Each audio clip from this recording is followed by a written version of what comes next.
اعوذ باللہ من الشیطان اللعین الرجیم بسم اللہ الرحمن الرحیم الحمد للہ رب العالمین الحمد للہ والصلاة علی اہلہا ولعنت الدائمۃ علی اعداء اللہ واعداء الرسول من یوم عداوتہم الی قیام یوم الدین رب اشرح لی صدری ویسر لی امری واحلل عقدۃ من لسانی یفقہوا قولی اما بعد لی خمسۃ اطفی بہم حر الوباء الحاتمہ المصطفیٰ والمرتضیٰ وابناہما والفاطمہ صلوات بھیجے محمد آل محمد پر اللہم صلی علی محمد وآل محمد وعجل فرجہم۔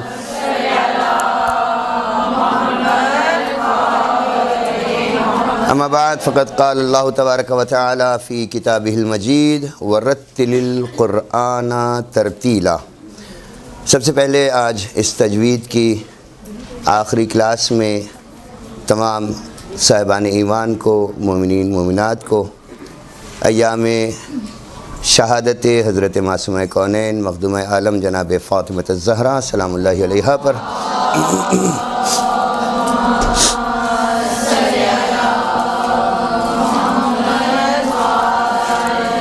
تعزیت اور تسلیت اور شہادت کا معنی کبھی بھی وہ مجلس نہیں ہے جس میں مجلس کم لگے اور جشن زیادہ لگے۔ شہادت کا معنی وہ اجتماع نہیں ہے جس میں واہ واہ اور سبحان اللہ اور نعرہ حیدری کی گونج میں اصل مقصد سے دور ہو جایا جائے۔ شہادت کا معنی ہے سیرت کو اپنانا، شہادت کا معنی ہے سیرت کو دہرانا، شہادت کا معنی ہے اپنے آپ کو بی بی کے سامنے محسوس کرنا۔ آج کے اس دور میں مجلس عزا کے نام پر پورا مہینہ شہادت کے نام پر صرف اور صرف شور مچایا جا رہا ہے، جیسا کہ ہم اطراف میں دیکھ رہے ہیں اپنے۔ لہٰذا شہادت سے مراد سیرت کو دہرانا اور سیرت پر عمل پیرا ہونے کے لیے اپنے آپ کو آمادہ کرنا ہے۔ ہمارا موضوع تجوید ہے اور تجوید کا مصدر باب تفعیل ہے جو ہماری بحث نہیں۔ لغت میں تجوید کا معنی صحیح ادائیگی، مکمل، واضح اور آشکار حروف جو پڑھنے والے کو بھی سمجھ میں آئیں اور سننے والے کو بھی سمجھ میں آئیں۔ الفاظ اور جملہ قرآن صحیح طریقے سے انجام دینے کو لغت میں تجوید کہتے ہیں، اور تجوید کا اصطلاحی معنی مخارج اور صفات حروف تہجی، وقف، وصل اور اس کے قواعد اور قرآن کریم کی قرأت کے احکامات۔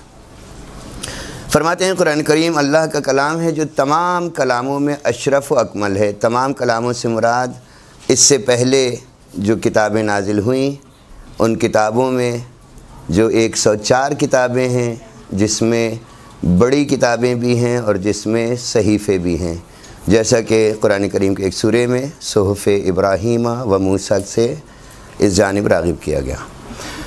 فرماتے ہیں تمام کلاموں میں بہترین، مکمل ترین اور اشرف ترین کلام قرآن کریم ہے۔ اس قرآن کریم کے لیے ضروری ہے کہ اصول اور قواعد کے مطابق قرآن کریم کو پڑھا جائے۔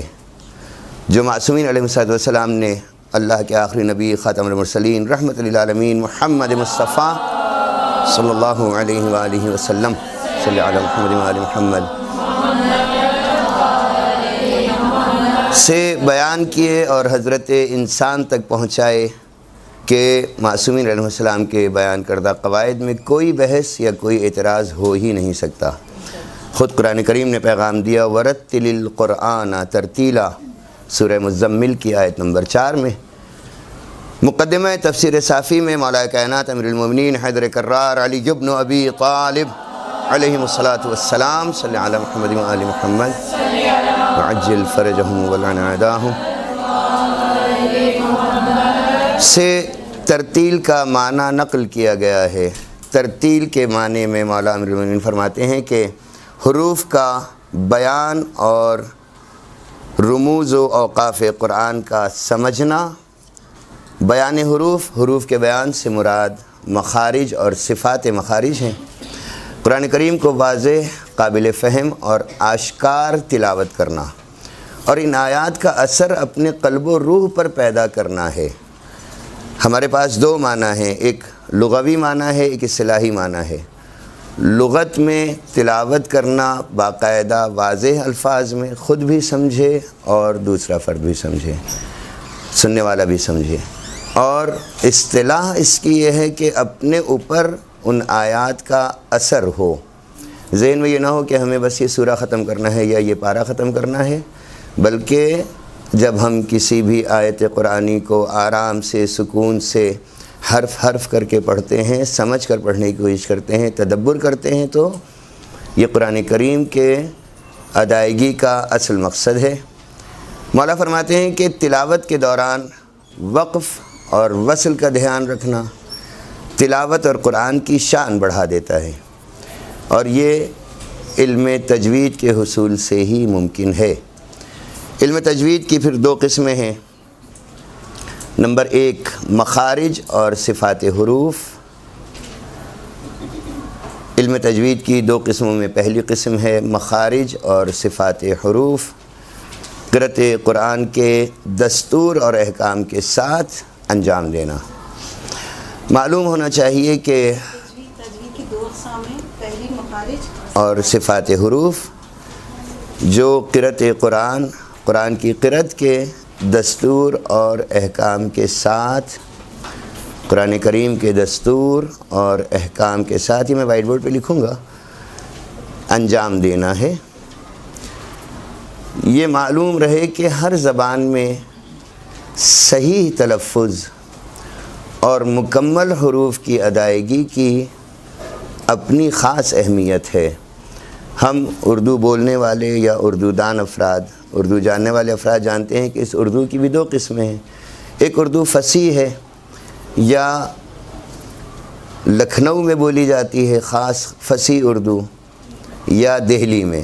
دہلی کی اردو کی اپنی شان ہے اور لکھنؤ کی اردو کی اپنی شان ہے۔ اس سے ہٹ کر اور ہم پورے انڈو پاک میں اردو بولتے ہیں، لیکن یہ اردو وہ فصیح اردو نہیں ہے۔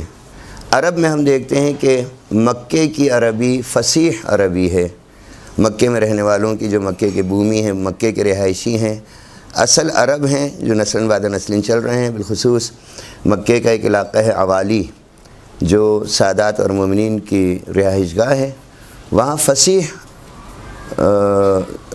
مدینے کا علاقہ ہے عوالی۔ مکے کا علاقہ قبیلہ قریش، قبرستان قریش کے اطراف کا، جہاں فصیح عربی بولی جاتی ہے۔ اس کے علاوہ دوسرے علاقوں میں بولی جانے والی عربی فصیح نہیں ہے۔ البتہ فصیح کی ایک قسم اور ہے غلط العوام، آ رہے ہیں، جا رہے ہیں، کھا رہے ہیں، پی رہے ہیں، اٹھ رہے ہیں، بیٹھ رہے ہیں، یہ کیا ہے؟ اردو کی غلط العوام ہے۔ لکھت میں آ رہے ہیں، جا رہے ہیں، بول رہے ہیں، اور ادائیگی میں بول رہے ہیں، جا رہے ہیں، آ رہے ہیں، اس طریقے سے یہ غلط العوام ہے، اس کو بھی فصیح کہا گیا۔ دوسری قسم علم تجوید کی اوقاف اور رموز قرآن کا جاننا۔ اوقاف قرآن، وقف اور وصل، اور رموز قرآن، رمز، قاف کے کیا معنی ہے، جیم کے کیا معنی ہے، زا کے کیا معنی ہے جو آیات کے درمیان میں ہے، اس کے معنی کیا ہے، صاد لام لکھا ہوا ہے، اس کے کیا معنی ہے، رموز قرآن کو جاننا اور اس کے تحت میں قرآن کو پڑھنا۔ جس طریقے سے ہم اردو بولتے ہوئے کہیں سانس لیتے ہیں، کہیں مسلسل بولتے جاتے ہیں، اس طریقے سے عربی میں بھی رمز ہیں، رموز ہیں، جہاں پر کہ ادائیگی میں ہمیں رک جانا ہے، سانس لینا ہے۔ اسی لیے قرآن کریم میں کہیں پر لفظ سکتہ لکھا ہوتا ہے، کہیں صرف حرف جیم ہے، کہیں حرف طا ہے، آیات کے بیچ میں ان کا جاننا ضروری ہے۔ اگر ہم کوئی الگ الگ دو جملوں کو ملا کر ایک ساتھ بولیں تو معنی بدل سکتا ہے، جس کی مثال بہت آسان دی گئی قرآن کریم میں ہی، کہ اگر کوئی شخص ایک حکم بیٹھنے کا دے اور دوسرا اٹھنے کا، اور اس کو ملا دے تو وہ جملہ پلٹ جائے گا۔ اٹھو مت بیٹھو، یا اٹھو مت بیٹھو۔ اٹھو پر رکنا ہے تاکہ مت بیٹھو کا حکم سمجھ میں آئے۔ اگر ملا کر کہہ دیں ہم اٹھو مت بیٹھو تو یہ معنی بالکل پلٹ جائے گا، اٹھو مت بیٹھو ہو جائے گا۔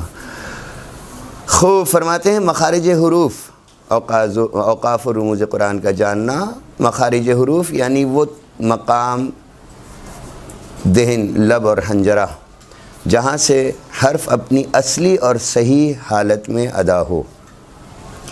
مخرج حروف تہجی یعنی ہونٹوں سے لے کر اور حلق کی انتہا بلکہ سینے کی انتہا جہاں سے ہوا نکلتی ہے اور پھر وہ آواز کو اس کے مقام سے ادا کرتے ہوئے حرف، لفظ اور کلام بناتی ہیں۔ اگر ہم دیکھنا چاہیں کہ قرآن کریم میں کون سی آیات ہیں جہاں تمام حروف تہجی یکجا کیے گئے، 2 آیات ہمیں قرآن کریم کی ایسی ملتی ہیں جن میں تمام حروف تہجی، پورے 28 حروف تہجی جل جلالہ نے وحدہ لا شریک نے استعمال کیے۔ سورہ آل عمران آیت 154، ذہن میں رہے آیت 134 غصہ ختم کرنے کے لیے آیت ہے، والکاظمین الغیظ والعافین عن الناس واللہ یحب المحسنین، وہ 134 ہے۔ 145 آیت 154 ثم انزل علیکم سے لے کر آخر تک، اس میں تمام حروف تہجی ہیں، اور باتیں بعد میں کر لیجئے گا، پہلے سن لیجئے موضوع کو۔ اور آخری آیت سورہ مبارکہ فتحہ 47واں سورہ، آخری آیت محمد الرسول اللہ، صلوات بھیجے محمد و آل محمد پر۔ اللہم صلی علی محمد و آل محمد وعجل فرجہم۔ والذین معہ اشداء علی الکفار رحماء بینہم تراہم رکعا سجدا یبتغون فضلا من اللہ ورضوانا۔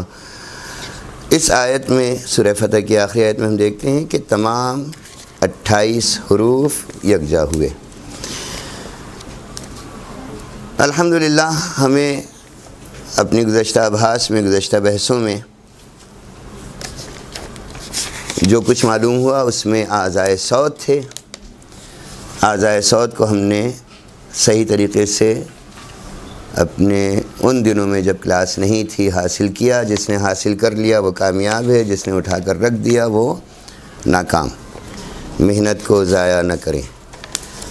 اعضائے صوت کے بعد ہم نے دوسرا موضوع پڑھا تھا دانتوں کے عربی نام، اور ان عربی ناموں کو حاصل کرنے کے بعد پھر ہم نے مخارج حروف، جو ہماری اصل بحث ہے، کو حاصل کیا تھا۔ مخارج حروف میں ہماری آخری ایک بحث رہ گئی تھی، ہم گزشتہ سے متصل کرتے ہوئے آگے چلیں گے آج انشاءاللہ۔ ہمیں معلوم ہوا کہ ہمارے پاس 28 دانت ہیں، اور یہ 28 دانت 9 قسموں پر منقسم کیے گئے، تقسیم کیے گئے، جس میں ہمارے پاس حروف حلقی تھے، کتنے ہیں؟ 6۔ حروف لحات کتنے ملے ہمیں؟ 2۔ حروف شجری کتنے ملے ہمیں؟ 3۔ حرف حافی کتنے ملے ہمیں؟ حرف حافی کتنے ملے؟ حرف حافی 4 ملے، میرے علم میں اضافہ ہوا۔ یہ 4 کیسے ہو گئے؟ کھنچ گئے۔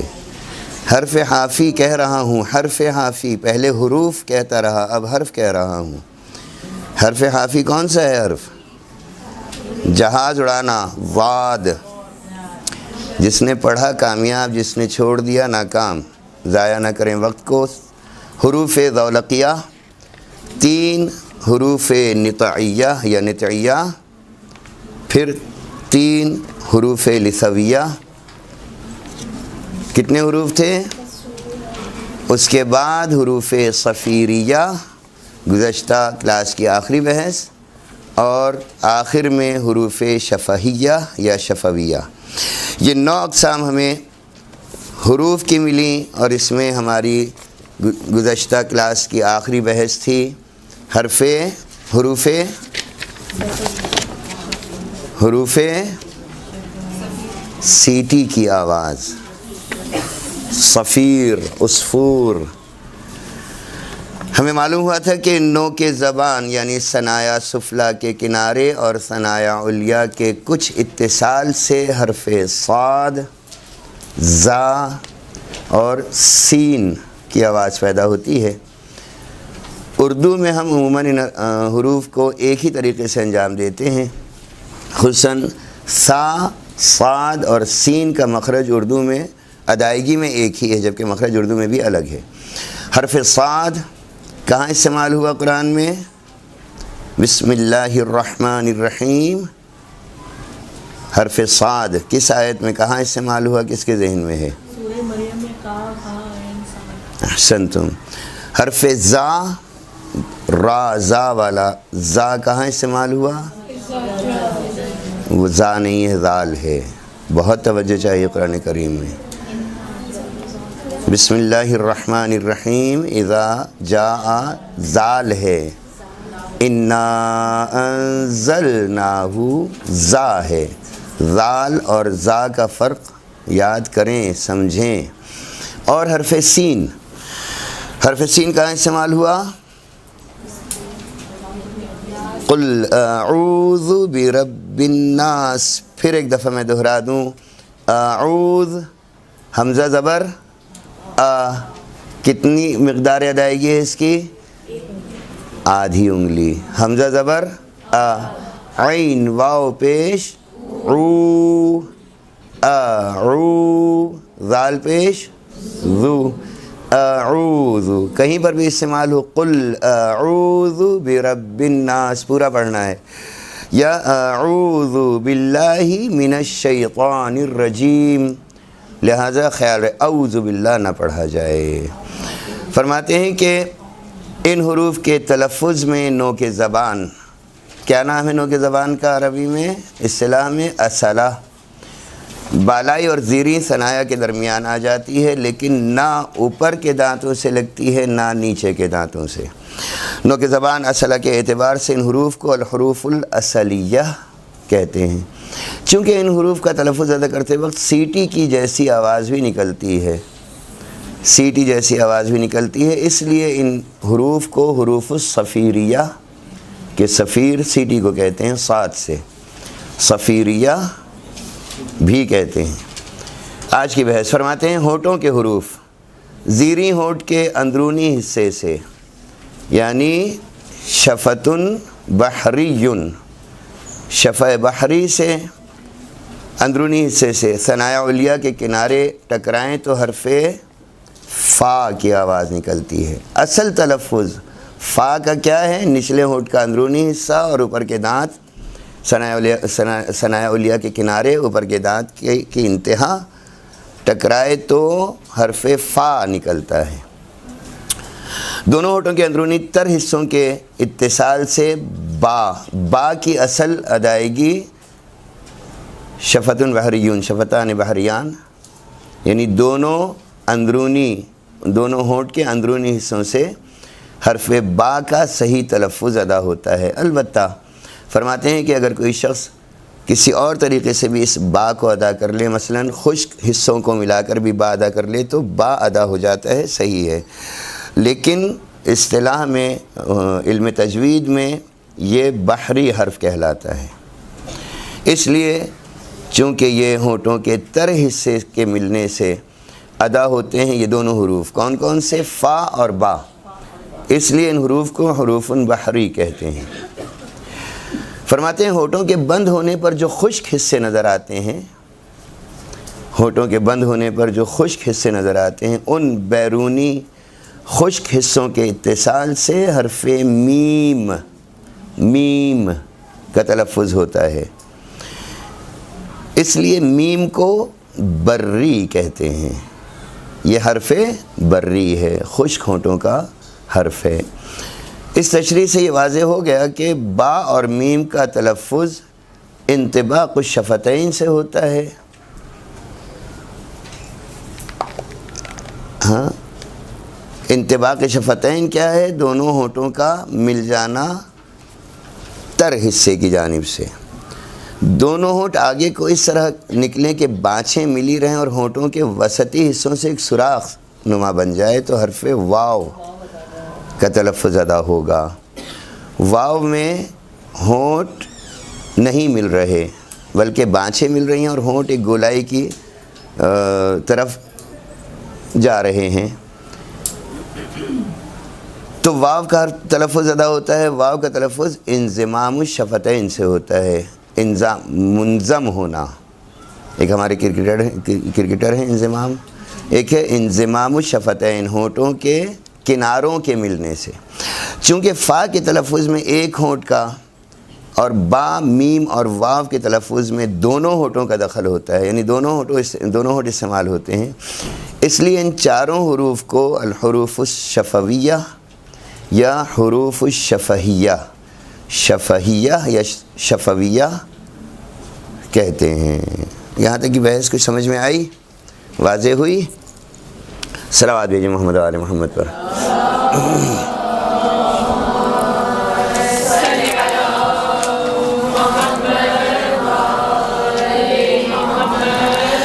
بسم اللہ الرحمن الرحیم۔ بحث کا آغاز تھا ہمارا تجوید کا اصطلاحی اور لغوی معنی۔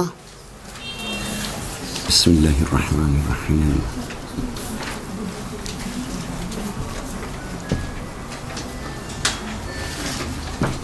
تجوید کا لغوی معنی فرماتے ہیں حرف کی صحیح ادائیگی،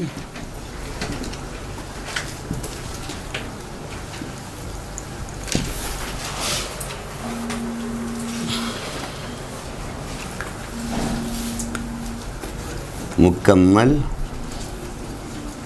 واضح، صرف حرف نہیں بلکہ حرف، لفظ اور کلمہ، تمام دو حروف کے ملنے سے ایک لفظ بنتا ہے، تین حروف کے ملنے سے لفظ بنتا ہے، چار حروف کے ملنے سے لفظ بنتا ہے۔ لفظ، کلمہ، لفظ کے بعد پھر جب دو لفظوں کو، تین لفظوں کو یا چار لفظوں کو جمع کریں تو ایک کلمہ، اور پھر کلمے سے کلام حاصل ہوتا ہے۔ اور یہ سب کا سب مختص ہے قرآن کریم میں، یعنی عام عربی جو آدمی اپنی زندگی میں بات چیت میں استعمال کرتا ہے وہ الگ ہے، قرآن کریم میں تجوید کا لغوی معنی ہے صحیح، مکمل اور واضح ادائیگی حرف، لفظ اور کلمے کی۔ کہتے ہیں حرف قرآن میں کہاں ہے؟ قرآن میں حرف کہاں پر ہے ہمارے پاس؟ سورہ مبارکہ قلم میں نون، یہ حرف ہے، یا دوسری جگہ سورہ مبارکہ یاسین میں یہ دو حرف ہیں، یا سورہ مبارکہ بقرہ میں الف لام میم ایک حرف، دو حرف، تین حرف، یا سورہ مبارکہ مریم میں 5 حرف۔ اس طریقے سے یہ حرف ہے۔ لفظ کیا ہے؟ جب ہم اس کو ملا دیں ان دونوں حروف کو تو یہ بن جائے گا لفظ، دو حروف سے مل کر لفظ بنا۔ یاسین، یاسین کا معنی کیا ہے؟ خاتم المرسلین رحمۃ للعالمین محمد مصطفیٰ صلی اللہ علیہ وآلہ وسلم۔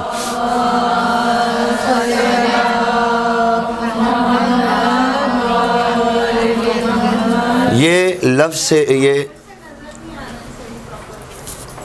یہ حرف، دو حرف کے ملنے سے ایک لفظ بنا۔ یہ لفظ اصل میں پورا معنی ہے ایک ذات اقدس رسالت۔ ہمارے ایک سید زادے نے قرآن کلاس میں داخلہ لیا اور وہاں کے جو معلم تھے ان سے سوال کیا کہ الف لام میم کا معنی کیا ہے۔ البتہ شیعہ اور سنی کوئی بحث نہیں ہے، شیعہ اور سنی ہمارا آپ نے بنا لیا ہے، ورنہ خاتم المرسلین کے دور میں صرف اور صرف ایک ہی مذہب تھا، اسلام۔ ہم لوگوں نے آپس میں لڑنے کے لیے ایک دوسرے پر جو ہے وہ یہ نام رکھ لیے ہیں، ایک دوسرے کے پھر ناموں پر لڑتے ہیں، ورنہ تشیع اور تسنن کچھ بھی نہیں ہے۔ میں نے عرض کیا کہ اگر شیعہ ہونا مولا کائنات سے محبت کا تقاضا کرتا ہے تو اللہ کے نبی سے زیادہ مولا کائنات سے کسی نے محبت نہیں کی۔ نبی اللہ بہت بڑے شیعہ، سب سے پہلے شیعہ۔ اور اگر سنی ہونا رسول اللہ سے محبت کا متقاضی ہے تو مولا کائنات سے زیادہ کسی نے اللہ کے نبی سے محبت نہیں کی، تو پھر علی سب سے بڑا سنی۔ یہ ہم لوگوں نے بنا لیا ہے شیعہ سنی آپس میں لڑنے کے لیے، اس کو ختم ہونا چاہیے۔ ان عالم محترم سے پوچھا کہ الف لام میم کا معنی کیا ہے، تو کہنے لگے مجھے معلوم ہے کہ اس سے مراد آل محمد علیہ السلام ہے۔ صلی علی محمد و آل محمد عجل فرجہم۔ اور اس کے بعد کہنے لگے کہ تم کلاس کے بعد میرے پاس آنا۔ ان کو کلاس کے بعد اپنے روم میں بلایا اور ان کو کلاس سے نکال دیا۔ جی بیٹا، کلاس سے ان کو اسکول سے مدرسے سے نکال دیا کہ تم یہاں حقیقت سب تک پہنچا دو گے، لہٰذا تم مدرسے نہیں آؤ، کلاس میں نہیں آؤ۔ یہ 3 حروف سے مل کر ایک پورا کلام بن گیا، آل محمد علیہ السلام۔ خوب، فرماتے ہیں اصطلاحی معنی کیا ہے اس کا؟ تجوید اصطلاح میں کیا کہلاتی ہے؟ فرماتے ہیں مخارج حروف، صفات حروف، وقف جس کی جمع اوقاف ہے، اس وقف کی جمع اوقاف ہو، ہمارا جو ہے اوقاف والا وقف نہیں، اور وصل کہاں رکنا ہے، کہاں آیت کو ملانا ہے، کہاں ملا کر پڑھنا ہے، اور اس کے قواعد اور قرأت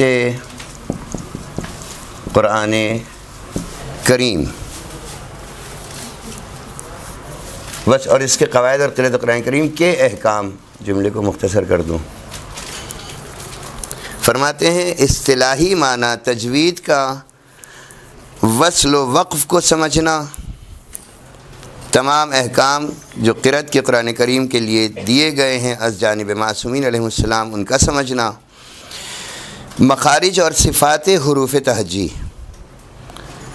کہ ہمارے پاس پورا قرآن 28 حروف پر مبنی ہے، یعنی پورے قرآن کریم میں 28 حروف ہی استعمال ہوئے ہیں، کوئی 29واں حرف استعمال نہیں ہوا۔ یہ ذہن میں رہے کہ استاد حفص نے جو شاگرد ہیں اعصم کوفی کے، جن کی تجوید مولا کائنات علیہ السلام سے باقاعدہ متصل ہے، علم تجوید، استاد حفص نے پورے قرآن کریم میں ایک جگہ امالہ کیا ہے۔ یہ اصطلاح ہے امالہ کرنا، یعنی چھوٹی یا کی جگہ بڑی یا کو استعمال کیا ہے۔ کون سی آیت بتائی تھی، کس کے ذہن میں ہے؟ آیت کون سی تھی؟ مجریہا، مجریہا نہیں پڑھنا کبھی، بسم اللہ مجریہا و مرساہا ان ربی لغفور الرحیم، جب جناب نوح کی کشتی پانی پر بلند ہوئی، مجراہا اور مجریہا پڑھا گیا ہے، استاد حفص نے اسے مجریہا پڑھا۔ عبارت لکھ لی؟ عبارت لکھ لی سب نے؟ اس کی ضرورت کیوں پیش آئی؟ فرماتے ہیں قرآن کریم نے سورہ مزمل کی آیت 4 میں حکم دیا ہے وَرَتِّلِ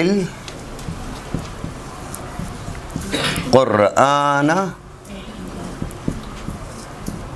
ترتیلا، کہ قرآن کریم کو واضح، آشکار اور مبین پڑھو۔ قرآن کریم کو واضح، آشکار اور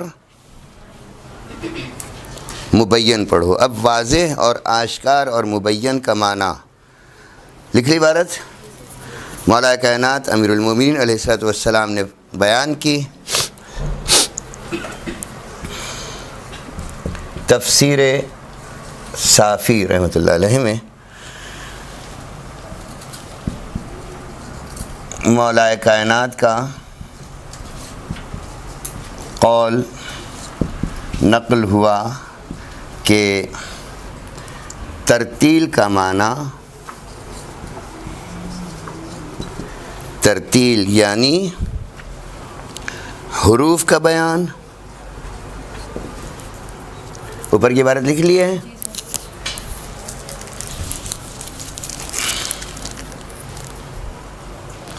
ترتیل یعنی حروف کا بیان اور رموز قرآن اور اوقاف قرآن۔ اچھا، اس کے لیے پھر ایک مرتبہ تاکید کر دوں میں کہ بیسک سمجھنے کے لیے، اس کی بالکل نیو سمجھنے کے لیے، ابتدا سمجھنے کے لیے بہترین ہے کہ ہم یسرنا القرآن کا ایک مطالعہ کر لیں۔ اس میں جو تفصیل دی گئی ہے اس کو حاصل کر لیں۔ ترتیل یعنی حروف کا بیان،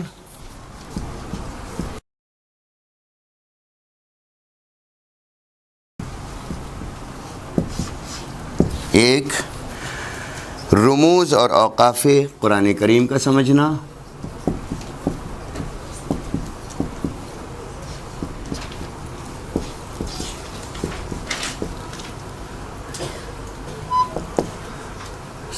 اور حاصل کرنا۔ حاصل کرنا سے مراد یہ ہے کہ اس پر عمل کرنا، حاصل کرنا یعنی اس کو استعمال کرنا۔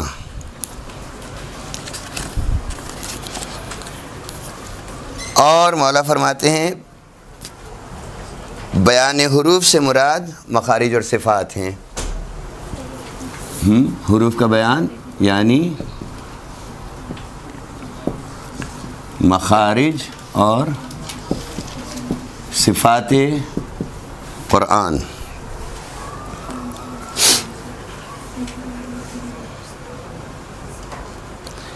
بیان یوں بھی ہم سمجھ سکتے ہیں کہ کیا کہہ رہا ہے آدمی، جو کہہ رہا ہے وہ خود بھی سمجھے کہ میں کیا کہہ رہا ہوں، اور سننے والا بھی سمجھے کہ میں کیا کہہ رہا ہوں۔ بہت سے افراد مساجد کے ائمہ پر یہ سوال کرتے ہیں کہ وہ سورہ حمد میں آخری دونوں ذات کے حروف کو صحیح انجام نہیں دیتے۔ وہ عالم صحیح انجام دے رہا ہوتا ہے، امام جماعت جو آ رہا ہے وہ علم حاصل کر کے تب پھر امامت کے درجے پر آیا ہے، وہ صحیح انجام دے رہا ہوتا ہے، سننے والے کو ذات دال لگتا ہے۔ یہاں مولا کا حکم یہ ہے کہ واضح اور قابل فہم بیان کیا جائے، ادا کیا جائے حروف کو، تاکہ پڑھنے والا بھی سمجھے میں نے کیا پڑھا ہے، اور سننے والا بھی سمجھے کہ پڑھنے والے نے کیا پڑھا ہے۔ مخارج اور صفات قرآن یعنی تمام حروف کو قابل فہم اور آشکار تلاوت کرنا۔ اس کی اصل کیا ہے؟ اصل کبھی بھی یہ نہیں ہے کہ بس ہم جلدی سے پورا قرآن ختم کر لیں، ہم جلدی سے پورا سورہ ختم کر لیں، ہم جلدی سے آج کے پارے کو ختم کر لیں۔ مقصد نہیں ہے، مقصد ہے اس کو اپنے اوپر اس کا اثر لینا، ان آیات کو سمجھنا۔ کتنے ہی قرآن کریم پڑھنے والے ہیں کہ جن کے بارے میں کہا گیا کہ رب تال للقرآن والقرآن یلعنہ، کتنے ہی قرآن کریم کی تلاوت کرنے والے ہیں کہ خود قرآن کریم ان پر لعنت بھیج رہا ہوتا ہے۔ رب کتنے ہی ہیں تال للقرآن، قرآن کی تلاوت کرنے والے، والقرآن یلعنہ، قرآن ان پر لعنت کر رہا ہوتا ہے۔ اور کتنے ہی قرآن پڑھنے والے وہ ہیں کہ جو آیات پڑھتے پڑھتے سجدے میں گر جاتے ہیں، آیات پڑھتے پڑھتے ان پر اتنا اثر ہوتا ہے کہ وہ اپنے آپ کو اس نعمت میں، نعمت کی آیات میں، ان نعمتوں میں پاتے ہیں، اور جب اللہ کے عذاب اور عذاب کی آیات آتی ہیں تو اپنے آپ کو وہ محسوس کرتے ہیں کہ اگر اللہ نے نہ بخشا ہمیں ہمارے اعمال بد پر تو ہم اس آگ میں ہم جل رہے ہوں گے۔ وہ اپنے آپ کو محسوس کرتے ہیں۔ محسوس کرنا، اپنے اوپر ان آیات کو جاری کرنا مقصد ہے قرآن کریم کو پڑھنے کا۔ بس وہ پھر قابل فہم ہو جائے گا، اپنے لیے بھی غیر کے لیے بھی۔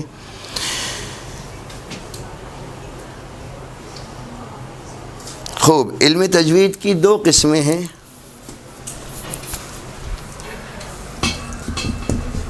تجوید دو اقسام ہیں، مخارج و صفات حروف پہلی قسم، مخارج و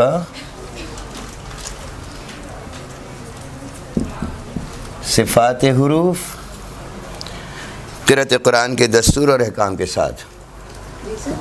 قرأت قرآن کے دستور اور احکام کے ساتھ۔ خوب،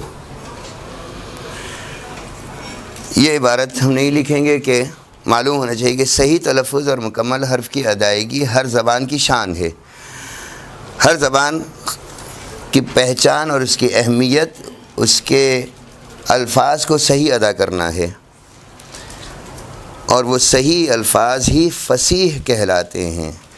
کچھ جملے ہیں جو غلط العوام ہیں کہ افراد تیزی سے دہرا دیتے ہیں، لیکن وہ اب چونکہ جاری ہو گئے ہیں تو ان کو بھی فصیح کہا گیا، ورنہ در حقیقت فصیح کیا ہے؟ قواعد۔ تجوید کی دوسری قسم کیا ہے؟ اوقاف اور رموز قرآن کا جاننا۔ اوقاف و رموز قرآن کا جاننا، سمجھنا، عمل پیرا ہونا۔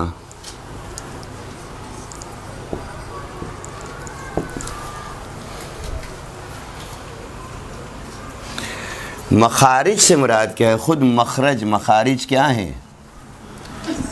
مخارج کیا ہیں؟ حلق، دہن، لب۔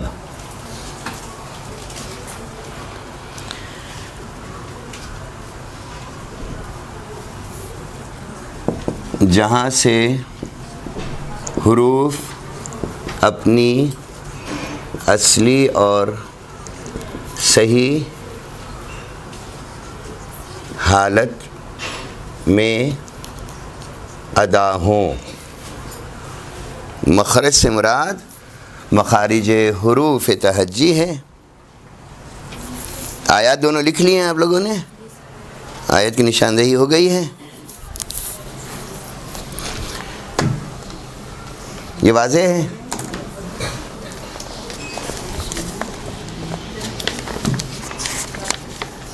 حروف تہجی کے مخارج کی آخری بحث ابھی وائٹ بورڈ پہ لکھ دیں گے۔ ہمیں معلوم ہے کہ حروف تہجی کتنے ہیں؟ 28۔ اور پورے قرآن کریم میں کتنے مقام پر حروف مقطعات آئے ہیں؟ پورے قرآن کریم میں 14 مقام پر حروف مقطعات آئے ہیں۔ 14 مقام ہیں حروف مقطعات کے۔ مقطعہ سے مراد ہی قطع قطع، یعنی علیحدہ علیحدہ حرف حرف کر کے پڑھنا۔ قرآن کریم میں کے آغاز میں ایک ایک مفرد حرف 2 سوروں میں آیا ہے، حرف صاد اور نون، والقلم وما یسطرون۔ بعض صورتوں کے آغاز میں 2 حروف آئے ہیں، مثلا 20واں سورہ، سورہ مبارکہ طٰہٰ، طٰہٰ، طاسین، حامیم، اور 36واں سورہ، سورہ مبارکہ قرآن کا قلب، یاسین۔ بعض سوروں میں 3 حروف آئے ہیں حروف مقطعات، سورہ بقرہ الف لام میم، الف لام را، طا سین میم، عین سین قاف۔ البتہ طا سین میم عین سین قاف کو ساتھ بھی لکھا گیا ہے، یعنی یہ 6 حروف بن گئے ہیں، ورنہ یہ الگ الگ ہیں۔ کہیں 4 حروف آئے ہیں، الف لام میم را، الف لام میم صاد، اور ایک سورے کے شروع میں 5 حروف مقطعات آئے ہیں، سورہ مبارکہ مریم۔ یہ دہرا دیا تاکہ ذہن میں رہے۔ بہت سے افراد جب قرآن شروع کرتے ہیں ان کو پڑھاؤ یہ کیا ہے، وہ پڑھ دیتے ہیں علم، المر، ان سے کافہ یا انساد ملا کر پڑھا ہی نہیں جاتا۔ خوب، ہمارے پاس اگلی بحث ہے آج کی حروف تہجی پر حرکات اور سکنات۔ حرکات و سکنات ہمارے اردو میں بھی استعمال ہوتا ہے، حرکتیں، حرکات و سکنات۔ فرماتے ہیں علامات ضبط، تجوید بحث کرتی ہے حرکات و سکنات پر اور علامات ضبط پر، جس کو ہم اوقاف کہتے ہیں۔ ہمارے پاس 3 حرکتیں ہیں، 3 حرکات ہیں، فتحہ جس کو زبر کہتے ہیں، ضمہ جسے پیش کہتے ہیں، اور کسرہ جسے زیر کہتے ہیں۔ فرماتے ہیں آواز کی جس جنبش سے کسی ملفوظی حرف کا تلفظ ادا کیا جائے یا اگلے حرف کے تلفظ سے ملایا جائے، جس جنبش سے، جنبش حرکت کا دوسرا نام ہے، یعنی آواز کی جس حرکت سے کسی ملفوظی حرف سے مراد کیا ہے؟ وہ حرف جو لفظ میں ادا کیا جا رہا ہے۔ حرف کی دو قسمیں ہیں، ملفوظی اور مکتوبی، ایک لکھا جاتا ہے ایک بولا جاتا ہے۔ فرماتے ہیں ملفوظی حرف کا تلفظ جس جنبش سے ادا کیا جائے یا اسے اگلے حرف کے تلفظ سے ملایا جائے، اسے اس جنبش کو، اس حرکت کو کیا کہتے ہیں؟ خود حرکت کہتے ہیں۔ عربی کی مشہور حرکات 3 ہیں، فتح، کسر اور ضم۔ جس حرف پر کوئی حرکت ہو اسے کیا کہیں گے؟ جس حرف پر کوئی حرکت ہو اسے کیا کہیں گے اردو میں؟ متحرک، تحرک، حرکت والا، یہی عربی میں کہتے ہیں متحرک۔ فرماتے ہیں کسی لفظ کو اگلے لفظ سے یا لفظ کے کسی جز کو اگلے جز سے قطع کر دینے کو جزم کہتے ہیں۔ قطع کر دینا، کاٹ دینا، جزم، مجزوم کرنا، جزم کرنا بھی کہتے ہیں کاٹ دینا۔ جزم کے معنی ہی جدا کر دینے کے، الگ کر دینے کے ہیں۔ اسی جزم کو سکون بھی کہہ لیتے ہیں، یہ جزم سکون بھی کہلاتا ہے۔ سکون عربی میں ایک علامت ہے، مثلا الحمد، حمزہ لام زبر ال، یا حمزہ زبر آ لام ساکن، یا حمزہ زبر آ لام مجزوم، یعنی اس پر جزم لگا ہوا ہے۔ فرماتے ہیں جزم کو جس علامت سے ظاہر کیا جاتا ہے اس علامت کو کیا کہیں گے؟ جزم یا جزمہ یا سکون، علامت سکون۔ سکون ضد ہے حرکت کی، یعنی اگر کسی حرف کے اوپر، حرف متحرک ہے تو یعنی اس کا مطلب یہ کہ اس پر حرکت لگی ہوئی ہے، اور اگر وہ حرف ساکن پڑھا جا رہا ہے تو اس کا مطلب کیا ہے؟ اس پر جزم لگا ہے۔ نیند تو نہیں آ گئی، خاموشی چھا گئی ہے، آج کی کلاس بہت ہی ہاں۔ فرماتے ہیں کہ سکون ضد ہے حرکت کی، اس لیے جس حرف پر کوئی حرکت نہ ہو اسے ساکن کہتے ہیں، جس حرف پہ کوئی حرکت نہ ہو اسے مجزوم کہیں گے یا ساکن۔ ساکن حرف کو ما قبل یعنی اپنے سے پہلے کے متحرک حرف سے ملا کر پڑھا جاتا ہے۔ عربی میں کوئی بھی لفظ، کلمہ یا کلام ساکن نہیں، سکون سے شروع نہیں ہوتا، جزم سے شروع نہیں ہوتا، لیکن انگلش میں بہت سے الفاظ ہیں، بہت سے کلمات ہیں جو ساکن حرف سے شروع ہوتے ہیں، مثلا اسکول، اسٹینڈنگ، ہاں بہت سے وہ حرف ہیں کہ جو ساکن، بہت سے کلمے ہیں جو ساکن حرف سے شروع ہوتے ہیں، جبکہ عربی میں کبھی بھی ساکن حرف سے شروع نہیں ہوتے۔ بہت توجہ کے ساتھ اس جملے کو سنیں۔ خاتم المرسلین رحمۃ اللہ عالمین محمد مصطفیٰ صلی اللہ علیہ وآلہ وسلم محمد وآل محمد وعجل فرجہم۔ فرماتے ہیں لا یدرک العلم براحت الجسم، کوئی کسی قسم کا علم اس وقت تک حاصل نہیں ہو سکتا جب تک جسم سکون میں ہو۔ یہی وجہ ہے کہ ہمارے اسکولز میں، آپ پتہ نہیں اسکول کالج میں ہیں ایسی بینچیں کہ جن پر ٹیک لگانے کی جگہ ہے کہ نہیں ہے، ہمارے دور میں تو نہیں تھی۔ مجلس ماتم میں، جشن محفل میں، نماز میں کہیں پر بھی ہم سہارا یا ٹیک نہیں لیتے، اس لیے کہ وہ علم، نماز کیا ہے؟ ایک ہی جیسی نماز ہے، فجر وہی 2 رکعت، ظہر وہی 4 رکعت، عصر وہی 4 رکعت، مغرب 3 رکعت، عشاء 4 رکعت واجب نمازیں۔ کہا کہ اس میں ہم ٹیک نہیں لگا سکتے، اس میں ہم سکون سے جسم کو نہیں رکھ سکتے، کہ یہ گویا ایک سیڑھیوں کی مثال ہے۔ نماز ایک ہی جیسی ہے لیکن سیڑھیاں بھی ایک ہی جیسی ہیں، جیسے جیسے ہم بڑھتے جاتے ہیں آگے تو ہم بلندی حاصل کرتے جاتے ہیں۔ نماز بھی روزانہ کی اس لیے کہا کہ گزشتہ نماز سے اور زیادہ بہتر نماز ہو۔ مجلس ماتم میں، جشن محفل میں ہمیں ٹیک لگانے کی اجازت نہیں ہے، تو پھر اس مولا کائنات کے بتائے ہوئے، دہرائے ہوئے علم تجوید کو حاصل کرنے میں ہمارے ٹیک کیوں لگے ہوئے ہیں؟ جنہیں مولا کائنات کا سہارا ہو وہ مجلس ماتم میں، کلاس سے درس میں ٹیک نہیں لگاتے، لہٰذا دیواریں چھوڑ دیں، دیواروں کا سہارا نہ لیں۔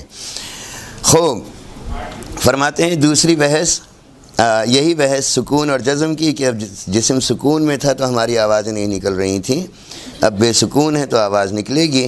فرماتے ہیں اس لیے جس حرف پہ کوئی حرکت نہ ہو اسے ساکن کہتے ہیں، جب حرکت ہی نہیں ہوگی تو ساکن ہو جائیں گے۔ ساکن حرف کو اپنے سے پہلے کے حرف یعنی ما قبل کے متحرک حرف سے ملا کر پڑھا جاتا ہے تاکہ ساکن حرف کی آواز اپنے مخرج پر بند ہو جائے۔ مثلا حمزہ لام زبر ال، با سین زیر، ہاں یہ بس کی آواز کہاں سے، میم لام زیر، لام الف زبر، دیکھیے تینوں جگہ دوسرا حرف ساکن ہے۔ عربی کبھی بھی ساکن حرف سے عربی عبارت شروع نہیں ہوتی۔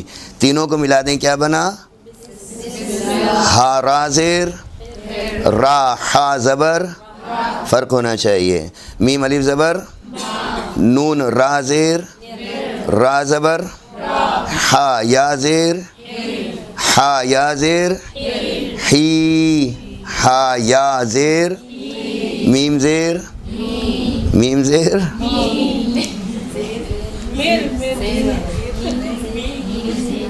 با سین زیر، میم لام زیر، لام الف زبر، کیا بنا، ہا را زیر، را ہا زبر، میم الف زبر، کیا بنا، دوبارہ بسم نون را زیر، را زبر، ہا یا زیر، ہا یا زیر، کیا بنا،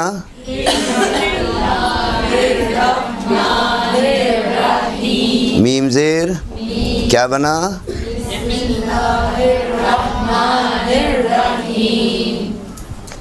کیا بنا، ماشاءاللہ، جی جی ایک ساتھ پھر شروع کریں۔ بسم اللہ الرحمن الرحیم، ہاں میم زیر می کہا تھا، اب جب ہم رحیمی پڑھیں گے تو پھر ایک جملہ آئے گا کہ میم ساکن کر دیں تو کیا عبارت بنے گی، تب پھر رحیم پر رکیں گے ہم۔ معلوم ہوا کہ ہمیں ابھی تو ہجے سیکھنا پڑیں گے، یعنی یہ کلاس جو ہے وہ ایک دوسرے کا ساتھ دیں آپ لوگ، یہ گروپ ڈسکشن ہونا چاہیے اس علم تجوید پر۔ یہ جو آپ کی 6 گھنٹے کی کلاسز ہیں، یہ 6 گھنٹے صرف 6 گھنٹے نہیں ہیں، آپ تمام کا ایک ایک گھنٹہ ہے۔ جتنے اسٹوڈنٹ ہیں اس وقت کلاس میں، جتنے طالب علم معصومین علیہ السلام یہاں موجود ہیں، ان تمام کا ایک ایک گھنٹہ اگر شمار کریں تو یہ کئی گھنٹے بن گئے، یہ 6 گھنٹے نہیں ہیں۔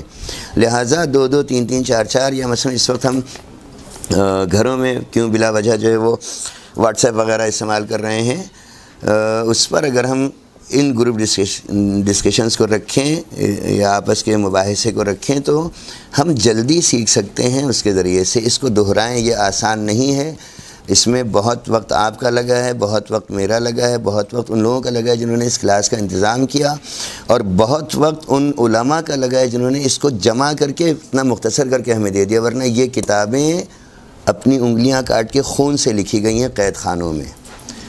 بہت زیادہ دھیان رہے، یہ عام چیز نہیں ہے، لہٰذا اور خصوصاً قرآن کریم مولا فرماتے ہیں کہ جب چاہتا ہوں اللہ مجھ سے باتیں کرے تو میں قرآن پڑھتا ہوں، قرآن اللہ ہم سے باتیں کر رہا ہے، لہٰذا اس کو آسان نہ سمجھیں۔ فتح و مفتوح فرماتے ہیں جو آواز کھل کر نکلے اور اسے ادا کرنے کو منہ کھولا جائے اس آواز کو فتحن کہتے ہیں۔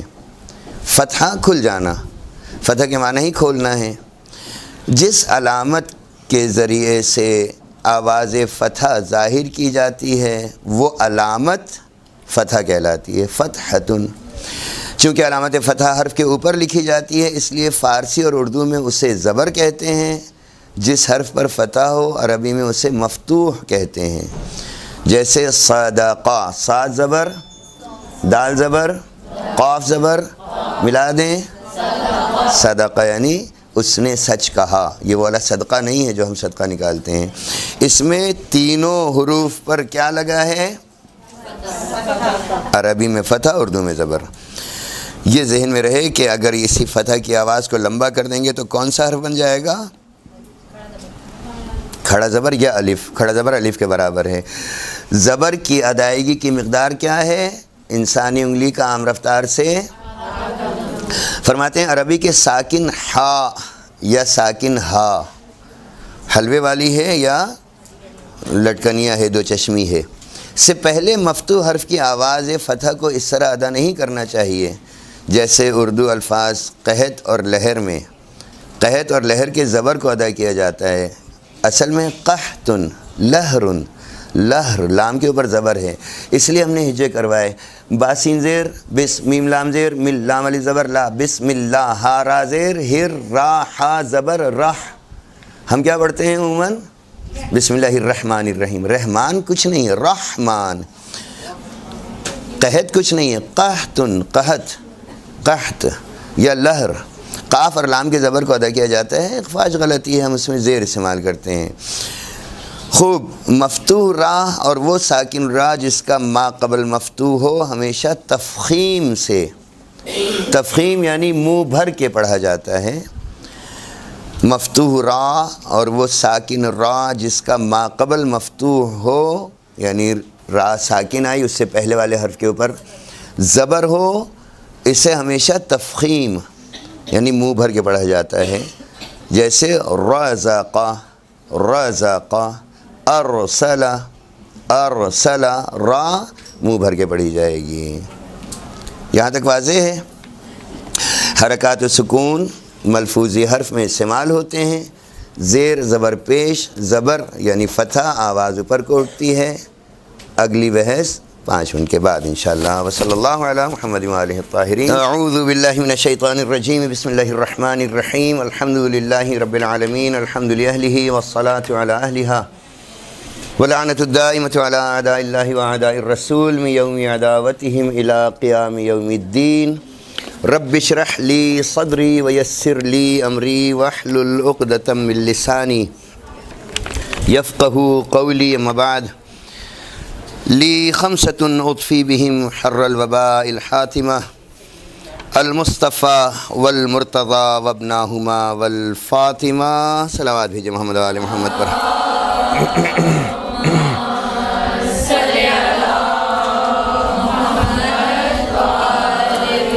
اما بعد، فقد قال رسول اللہ صلی اللہ علیہ وآلہ وسلم نوروا بیوتکم بتلاوت القرآن۔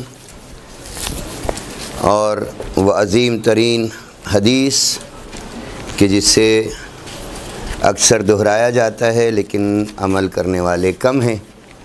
اللہ کے نبی نے پیغام دیا کہ اپنے گھروں کو تلاوت قرآن سے نورانی کر دو، اپنے گھروں میں ایسا نور پیدا کرو تلاوت قرآن سے کہ کچھ گھر ہیں جو آسمان والوں میں ایسے ہی چمکتے ہیں جیسے زمین سے آسمان پر موجود تارے۔ جن گھروں میں تلاوت قرآن کریم ہوتی ہے ان گھروں کی روشنی ملائکہ کو بھاتی ہے، بھلی لگتی ہے۔ وَلَا تَتَّخِذُوهَا قُبُورًا كَمَا فَعَلَتِ الْيَهُودُ وَالنَّصَارَى، اور بالکل بھی ایسا نہ کرو کہ تمہارے گھر قبروں کی مثال بن جائیں، کہ جیسے یہودیوں نے اور عیسائیوں نے اپنے کنیساؤں کو، اپنی عبادت گاہوں کو قرار دے دیا ہے۔ وَأَطَّلُوا بُيُوتَهُمْ فَإِنَّ الْبَيْتَ إِذَا كَثُرَ فِيهِ تِلَاوَةُ الْقُرْآنِ كَثُرَ خَيْرُهُ وَاتَّسَعَ أَهْلُهُ وَأَضَاءَ لِأَهْلِ السَّمَاءِ كَمَا تُضِيءُ نجوم السماء لأہل الدنیا۔ غیر مسلموں نے، جنہوں نے اپنے لیے اپنی عقل، اپنی سوچ کے تحت ایک مذہب کو چنا اور وہ یہودی اور عیسائی ہو گئے کہ وہ جواب دہ ہیں، سب واضح ہونے کے باوجود انہوں نے حق مذہب کیوں چھوڑا؟ اپنے گھروں میں عبادت کو ختم کر دیا ہے اور معطل کر دیا ہے، اور اپنے گھروں کو اللہ کے ذکر سے خالی کر دیا ہے۔ وہ گھرانے کے جہاں قرآن کریم کی تلاوت ہوتی ہے اور زیادہ ہوتی ہے، ان میں خیر و برکت بھی زیادہ ہوتی ہے، ان افراد کی زندگیاں بھی طویل ہوتی ہیں، اور ان افراد کے گھر آسمان والوں میں ویسے ہی چمکتے ہیں جیسے آسمان کے تارے زمین والوں پر۔ فرماتے ہیں کہ زندگی کا طولانی ہونا کبھی بھی 70 80 90 سال 100 سال 200 سال والا معاملہ نہیں ہے۔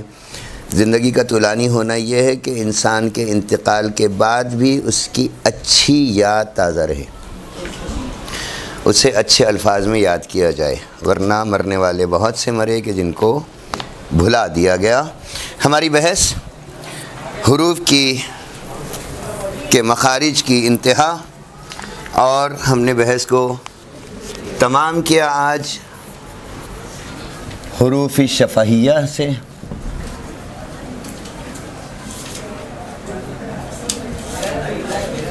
یا حروف شفویہ۔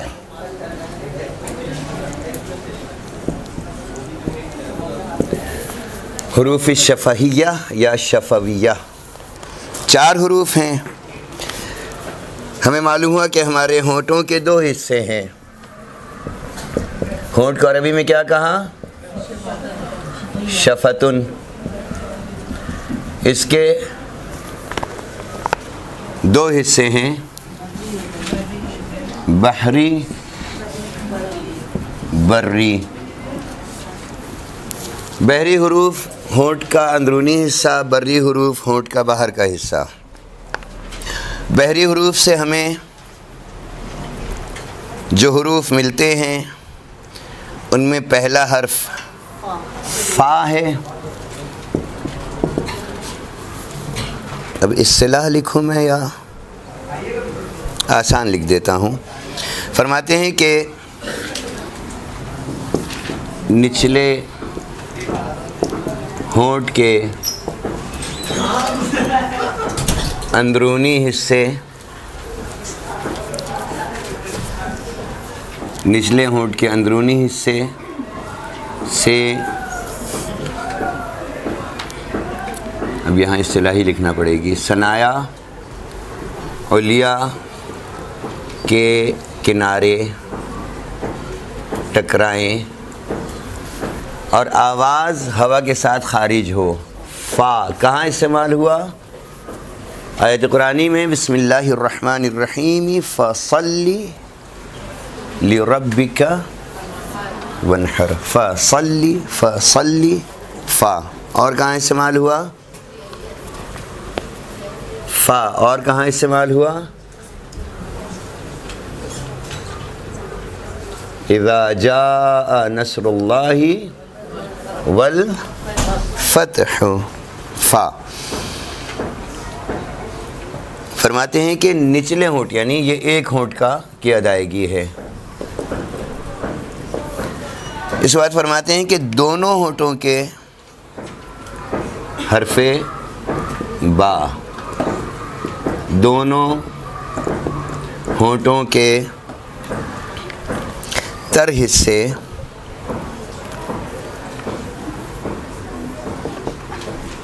اندرونی تر حصے متصل ہوں، اتصال ہو تو با کی ادائیگی ہوتی ہے۔ کہاں استعمال ہوا حرف با؟ کہاں استعمال ہوا حرف با آیت قرآنی میں؟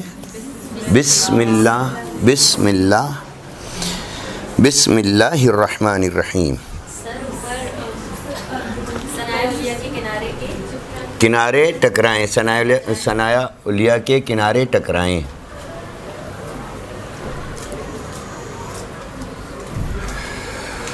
خوب، یہ 2 حروف ہمیں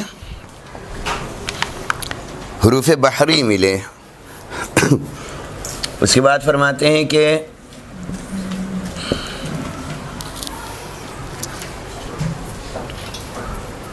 لکھ لی عبارت،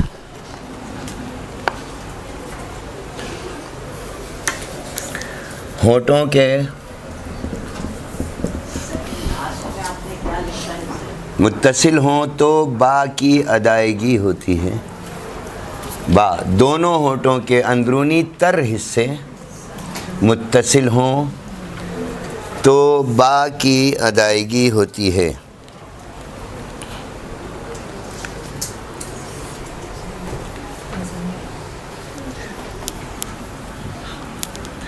ہونٹوں کے بیرونی خشک حصے ملیں تو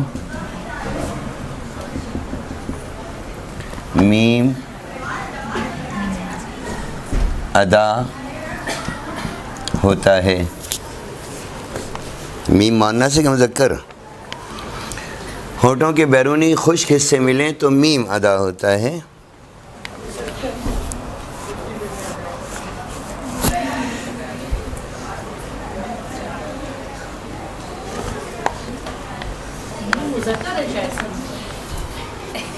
چھوڑ دیں اس بحث کو. واو، خوب. واو فرماتے ہیں کہ ہونٹوں کے وسطی حصوں سے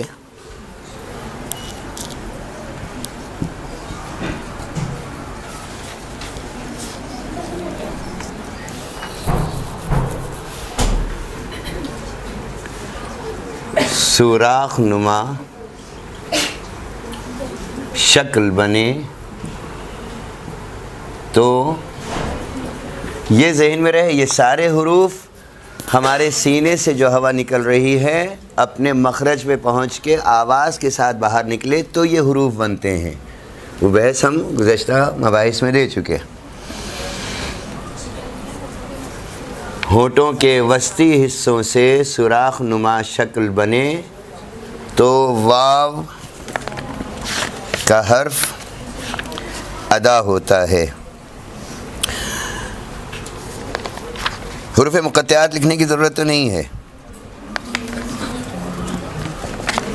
حروف مقطعات لکھنے کی ضرورت تو نہیں ہے.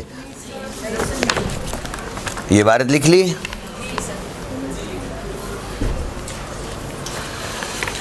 حرکات و سکنات کی بحث میں ہم نے پہلے تو حرکت کو پڑھا. بہتر.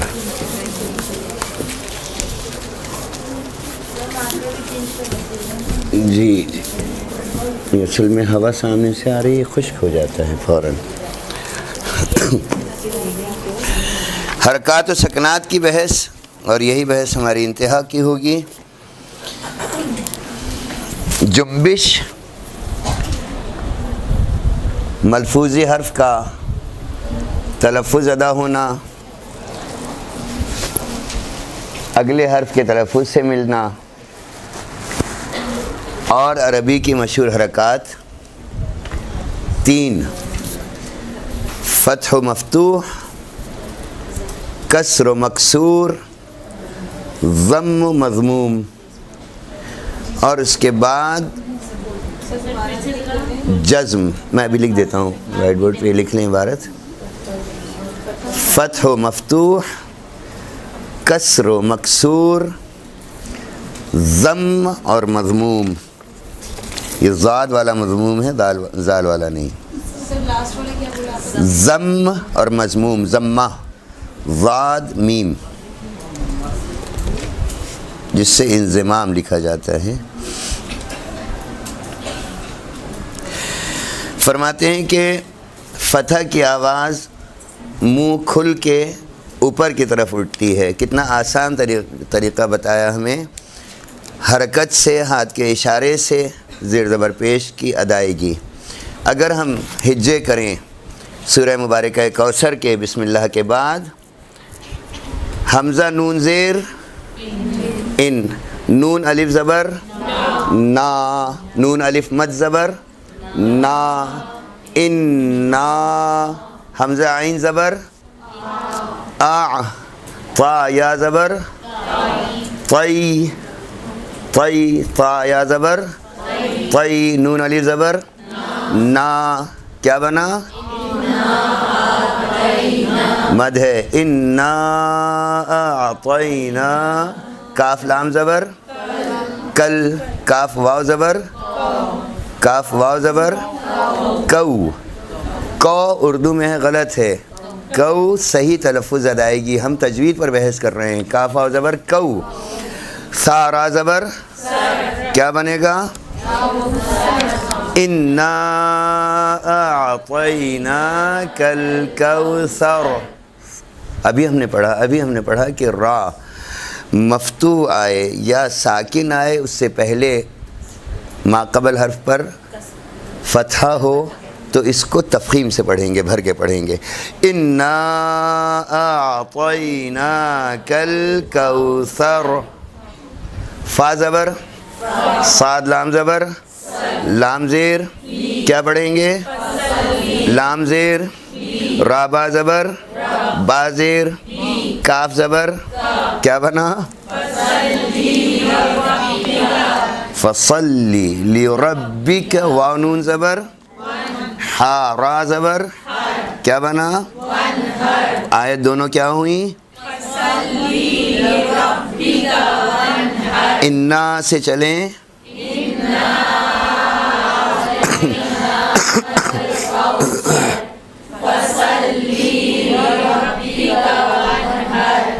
حمزہ نون زیر، حمزہ نون زیر، نون زبر، شین الف زبر، نون زیر، حمزہ زبر کیا بنا؟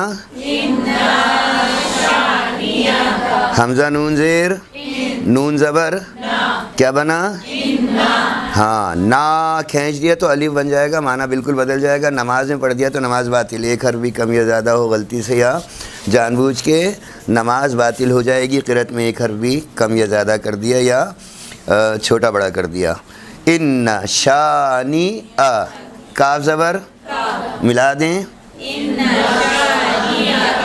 ہا پیش، واو لام زبر، حمزہ با زبر، تا را زبر کیا پڑھیں گے؟ ان۔ احسنتم، اب اس پر بہت توجہ دینا ہے۔ ہم نے تینوں حرکات کو استعمال کیا، ہم نے چوتھے جزم کو استعمال کیا۔ زبر کہاں استعمال کیا؟ کہاں پر استعمال کیا؟ زبر دوسری جگہ کہاں استعمال کیا؟ شروع میں حمزہ نون زیر، ان نون الف مد زبر نا، یہاں پر تو زبر استعمال ہو گیا، ان نا۔ پھر اس کے بعد کیا کیا؟ حمزہ عین زبر، اعطیناک الکوثر کل-کوثر، فصلی زیر کہاں استعمال کیا؟ لام زیر، لی را با زبر رب، لی رب با زیر بی کا زبر کا، لی ربی کا، فصلی لی ربی کا ونحر۔ ضمہ کہاں استعمال کیا؟ پیش کہاں استعمال کیا؟ ہا پیش ہو الابتر، واضح ہو گیا۔ جزم کہاں استعمال کیا؟ احسنتم، ہمیں یہ بتا چکے استاد محترم کہ جزم ہمیشہ اپنے ماقبل حرف کی حرکت کے ساتھ ملا کر پڑھا جائے گا۔ حمزہ عین زبر آ، حمزہ عین زبر آ، پہلی کلاس یاد کریں، پہلی کلاس میں کیسے ہم نے بیان کیا تھا سوزخانی کے مثال دے کر، آ انا آ، یہ عین مجزوم ہے، عین کیا ہے؟ مجزوم ہے۔ انا اعطیناک کل، کاف لام زبر، یہاں پر لام کیا ہے؟ مجزوم ہے، جزم ہے، ہم جزم کی بحث میں چل رہے ہیں۔ کل کاف واو زبر، کاف واو زبر، کو، کاف زبر کا، واو ساکن، واو مجزوم، واو کے اوپر جزم، کوثر، فصلی، اصل میں کوثرہ، فصلی لی ربی کا، را با زبر رب، دوسرا ہمیں یہاں پر جزم کہاں مل رہا ہے؟ با کے اوپر، لی ربی کا، ون، واو نون زبر، نون کے اوپر جزم ہے، ونحر، انا، اس میں ونحر میں را ساکن ہے، ونحر، حارا زبر حر، یہ را ساکن، اس پر کوئی حرکت نہیں ہے، جزم ہے۔ ان شانئک ہوول، جزم کے اوپر توجہ دیں، ہوول، لام، ہوول، لام کیا ہے؟ جزم ہے۔ ابتر، با جزم ہے، با مجزوم ہے۔ کس کی توجہ ہے؟ ہم نے یہاں کیا کیا سورہ کوثر کے ہجوں میں؟ سورہ کوثر کے ہجوں میں ہم نے کیا کیا؟ احسنت، ہم نے تینوں حرکات کو پڑھا اور جزم کو پڑھا۔ اس کی عبارت کو میں لکھوں تو ہم آگے بڑھیں۔ اچھا، اس میں ذہن میں رہے ہمارے پاس کچھ حروف ہیں کہ جو واضح ہوتے ہیں مجزوم ہونے کے باوجود، یعنی جزم ہو پھر بھی ان کو واضح کیا جاتا ہے، ان کو ایسے پڑھا جاتا ہے کہ وہ حرف واضح ہو جائے۔ مثلا ہم پڑھتے ہیں حق، مط، فج، ہاں، ہی حتی مطلع الفجر پڑھ سکتے ہیں، لیکن وہاں ہمیں واضح کرنا ہے مطلع جیم کو ہمیں واضح کرنا ہے، فجر فجر نہیں پڑھنا ہے، جیم کے اوپر زبر نہیں دینا ہے۔ جیم کی ادائیگی میں کیا ہوگا؟ مخرج پر ایک تحرک آئے گا، مخرج پہ ایک حرکت آئے گی۔ تا ساکن آ جائے تو تا کے مخرج پر ایک حرکت آئے گی، اسے واضح کیا جائے گا۔ اسے قاف اگر ساکن آ جائے تو قاف کو ادائیگی میں الحق بالحق، الحق بالحق، ٹھیک ہے۔ اس طریقے سے با اگر ساکن آ جائے تو ہمیں با کو بھی واضح کرنا پڑتا ہے۔ اگر با کہیں پر آ جائے ساکن تو ہمیں با کو واضح کرنا پڑتا ہے۔ حدیث شریف قصہ میں ایک عبارت ہے جس میں حرف با ہے جو ساکن پڑھا جائے گا، توجہ آپ کو خود کرنا ہے۔ قاف، جیم، دال، طا اور با، یہ حروف کیا ہیں؟ اگر ساکن بھی آ جائیں تو ان کو ادائیگی کے وقت جنبش دینا ہے، حرکت دینا ہے۔ الحق بالحق، حق، ہی حتی مطلع الفجر۔ اب جہاں جہاں عبارت میں یہ آئے گا اب ہمیں اس کے اوپر توجہ دینا ہے کہ اسے ساکن ہونے پر بھی واضح کرنا ہے۔ اس واضح کرنے کو، اس ساکن با، جیم، دال، طا، قاف ساکن آنے پر اس کو واضح کرنے کو، آشکار پڑھنے کو کیا کہتے ہیں؟ قلقلہ۔ کسی سمجھ میں نہیں آیا؟ کسی کی سمجھ میں نہیں آیا؟ قلقلہ، کوئی جواب نہیں آیا تو کیا کروں؟ قلقلہ۔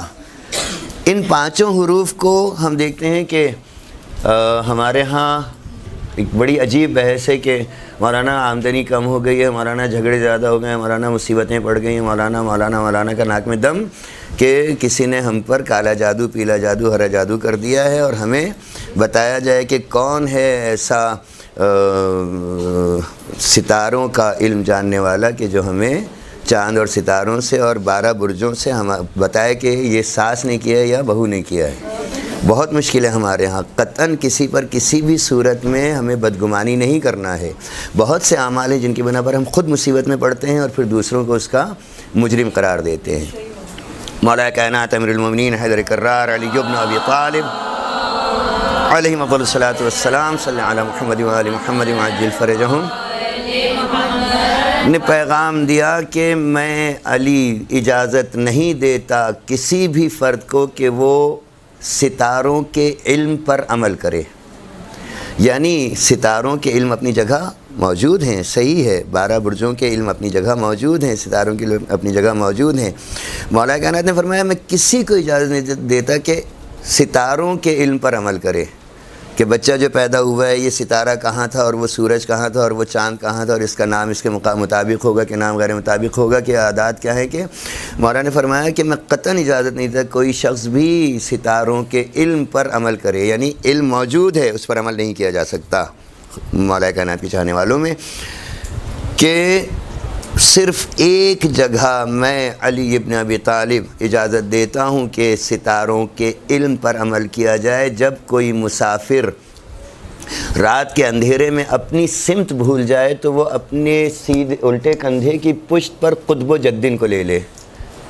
قطب و جدن، ستاروں کا، 7 ستاروں کا وہ جھرمٹ، وہ مجموعہ جو آسمان پر ہر شب میں واضح ہوتا ہے، 7 ستارے ہیں جو ایک ساتھ ہیں، قریب ہیں، اور وہ 7 ستارے واضح ہیں، کہا ان 7 ستاروں کو الٹے کندھے کی پشت پر لے لے، اور یعنی گردن گھما کے دیکھنا پڑے، اس کا سینہ جس رخ پر ہوگا وہ رخ خانہ کعبہ کا ہوگا۔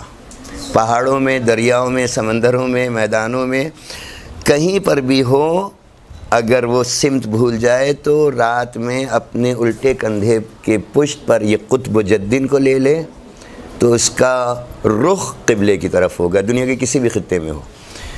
قطب جدن، مدار بزرگ، 7 حرف کا مجموعہ، قاف تا با جیم دال، قاف تا با جیم دال، یہ 7 حروف ہو گئے، 5 حروف ہو گئے۔ یہ 5 حروف کون سے حروف ہیں؟ حروف قلقلہ۔ ساکن آ جائیں تو ان کو کیسے پڑھیں گے؟ ایک دعا ہے ربی حبلی من لدن کا، آیت قرآنی، حب ربی، حب با ساکن ہے، حب واضح کیا جائے گا، ربی حب۔ ہاں، بسم اللہ الرحمن الرحیم، قل هو اللہ احد اللہ الصمد لم یلد ولم یولد ولم یکن لہ کفوا احد، احد، دال کو واضح کرنا ہے، با کو واضح کرنا ہے۔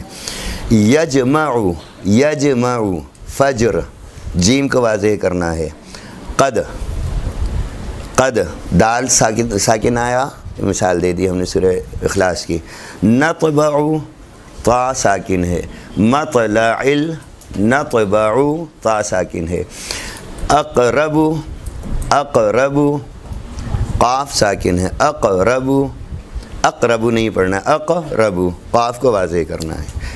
یہ 5 حروف سمجھ میں آ گئے؟ مثال سمجھ میں آ گئی؟ عبارت لکھیے۔ بحث ہمارے پاس ہے حرکات و سکنات اور علامات ضبط، اور یہ بحث ہی آج تمام ہو جائے گی۔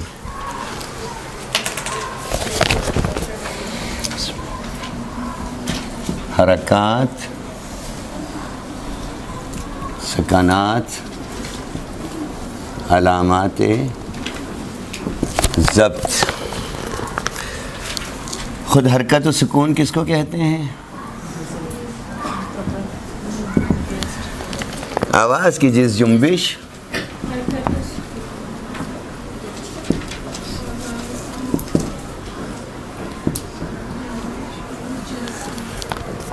جنبش سے ذہن میں رہے ملفوظی حرف کیا ہے؟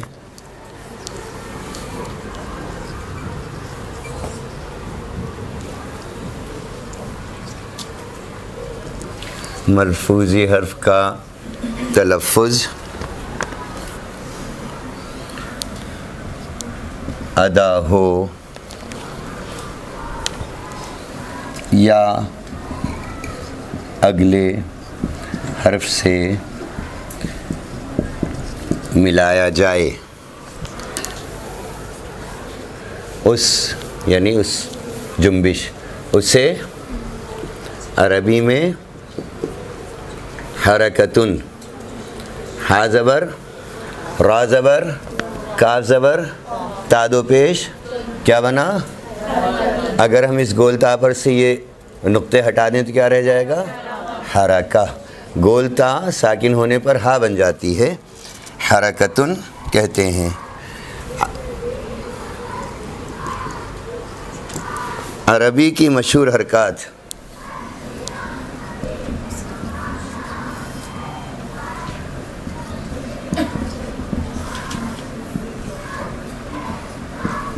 کون کون سی ہیں؟ فتح زبر، کسر زیر، اور ضم پیش۔ یہ حرکات ہیں، وہ جزم حرکت نہیں ہے، جزم سکون ہے، جزم ساکن ہے۔ جس حرف پر کوئی حرکت ہو اسے متحرک کہتے ہیں۔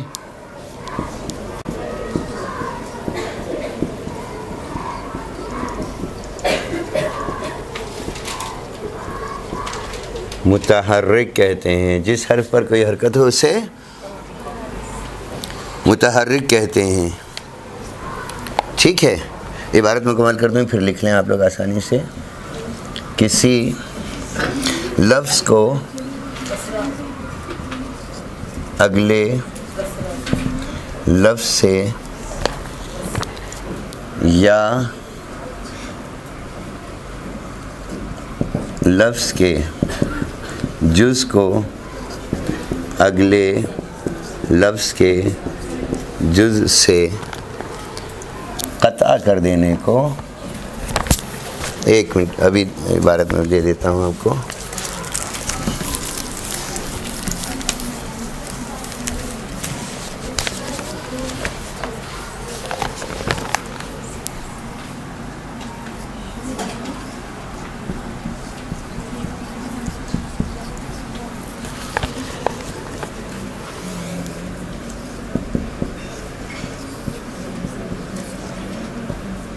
کاٹ دینے والا،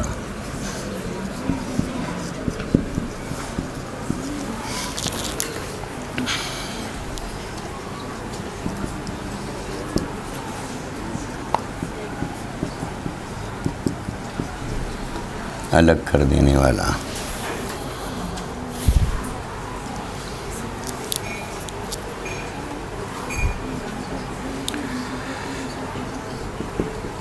جزم برابر ہے سکون، یعنی جزم کو ہی سکون کہتے ہیں.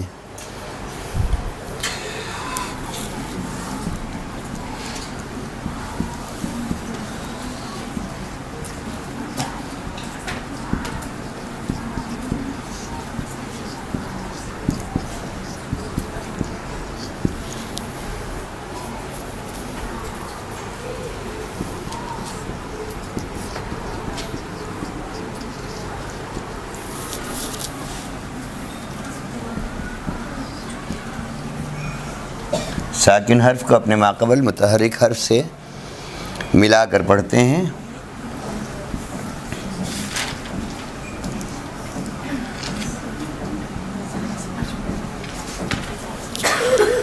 تاکہ ساکن حرف کی آواز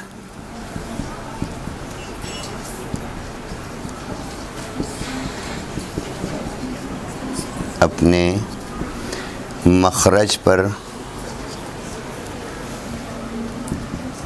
بند ہو جائے.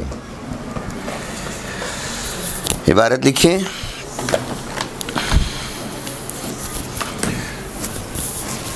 جس حرف پر کوئی حرکت شروع سے چلے، حرکات، سکنات اور علامات ضبط. حرکت و سکون، آواز کی جس جنبش سے ملفوظی حرف کا تلفظ ادا ہو یا اگلے حرف سے ملایا جائے، اس جنبش کو حرکت کہتے ہیں. عربی کی مشہور حرکات 3 ہیں: فتحہ، کسرہ، ضمہ. زبر، زیر، پیش. جس حرف پر کوئی حرکت ہو اس حرف کو متحرک کہتے ہیں. کسی لفظ کو اگلے لفظ سے یا لفظ کے جز کو اگلے لفظ کے جز سے قطع کر دینے کو جزم، الگ کر دینے والا یا کاٹ دینے والا کہتے ہیں. جزم جس حرف پر کوئی حرکت نہ ہو. جزم کا دوسرا نام سکون ہے. جس حرف پر کوئی حرکت نہ ہو اسے ساکن کہتے ہیں. ساکن حرف کو اپنے ماقبل متحرک حرف سے ملا کر پڑھتے ہیں تاکہ ساکن حرف کی آواز اپنے مخرج پر بند ہو جائے، اپنے مخرج پر رک جائے.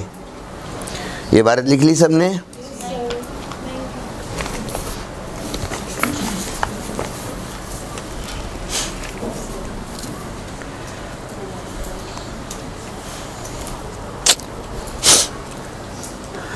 یہ ہمیں معلوم ہو چکا کہ زیر زبر پیش کی مقدار کھڑا زبر کھڑی زیر الٹی پیش یا واو الف اور یا سے آدھی ہے.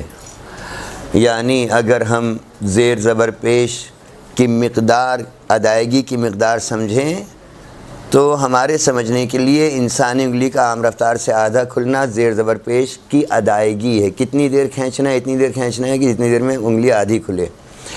اگر ہم کھڑا زبر کھڑی زیر یا الٹا پیش، یعنی کھڑا زبر برابر ہے الف کے، کھڑی زیر برابر ہے یا کے، الٹا پیش برابر ہے واو کے.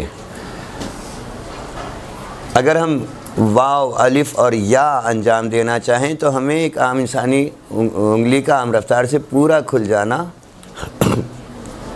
جتنی دیر میں پوری انگلی کھلے اتنی دیر تک ہمیں اسے کھینچنا ہے.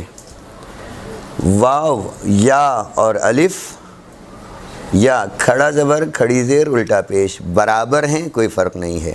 اس لیے کہا کہ سورہ اخلاص میں آخری آیت وَلَمْ يَكُلْ لَهُ، ہا کے اوپر الٹا پیش ہے، وَلَمْ يَكُلْ لَهُ کفواً احد نہیں ہے. وَلَمْ يَكُلْ لَهُ یعنی ہا الٹا پیش ہو برابر ہے ہا واو پیش ہو کے. تو ہمیں اتنا کھینچنا ہے کہ وہ ایک انگلی کے کھلنے کی رفتار ہو. عموماً کیا پڑھتے ہیں بسم اللہ الرحمن الرحیم قل اللہ احد اللہ الصمد لم یلد ولم یولد ولم یکن لہ کفواً احد. نہیں ہوا صاحب، یہ قرآن آیت قرآنی ایک زیر زبر پیش بھی کم یا زیادہ کر دینا، ایک حرف بھی کم یا زیادہ کر دینا نماز کو باطل کر دیتا ہے کا حکم ہے ہی اس لیے کہ نماز کو یا تلاوت قرآن کریم کو تجوید سے پڑھا جائے. تجوید کیا ہے؟ جو ہمارے صحیح ادائیگی، ہمارے مکمل حروف، ہمارے واضح اور کامل اور بین آشکار حروف کو کے علم کو کہتے ہیں تجوید. یہ واضح ہو گیا ہم پر. اب اگر میں پڑھ رہا ہوں بسم اللہ الرحمن الرحیم قل اللہ احد اللہ الصمد بسم اللہ الرحمن الرحیم الحمد للہ رب العالمین، ہوا؟ نہیں ہوا. جب تک ہم باقاعدہ واضح نہیں کریں گے، ایک میدان میں ایک بازار میں کھڑے کریں کہیں احمد احمد احمد، کوئی احمد نام کا فرد نہیں پلٹ کر دیکھے گا. جیسے ہی ہم کہیں گے یا احمد احمد احمد علی، جب ہم مخارج سے صحیح ادا کریں گے تو اس نام کا حامل فرد پلٹ کر دیکھے گا کہ احمد نامی فرد کو پکارا ہے. ورنہ عرب کنٹریز میں ہم کھڑے کر کہتے رہے احمد احمد، کوئی احمد نہیں آئے گا. اصل کیا ہے؟ احمد. ہم کہتے رہے علی علی علی علی، کوئی علی علی نہیں پلٹ کر نہیں دیکھے گا. ہم کہیں گے علی، مخرج سے ادا کریں گے تو علی نام کا فرد پلٹ کر دیکھے گا. حسن حسین، مثلا جو آیات قرآنی یا عربی عبارت وہ جو واجبات میں ہے. واجبات میں کیا ہے؟ نماز کے رکوع میں کیا پڑھنا ہے ہمیں؟ یا 3 مرتبہ پڑھنا ہے سبحان اللہ سبحان اللہ سبحان اللہ. کہاں تفخیم ہے، کہاں ترقیق ہے، کہاں ہائے حتی ہے، کہاں سین ہے. اگر صحیح ادا نہیں کریں گے تو معنی بدل جائے گا. واضح ہے؟ یا پورا ذکر رکوع سبحان ربی العظیم و بحمدہ، ہم سے کہا را کے اوپر زبر آ جائے گا تو اسے تفخیم سے پڑھنا ہے، منہ بھر کے پڑھنا ہے. سبحان ربی منہ بھر کے پڑھنا ہے. سبحان ربی العظیم و بحمدہ نہیں ہوا بھائی.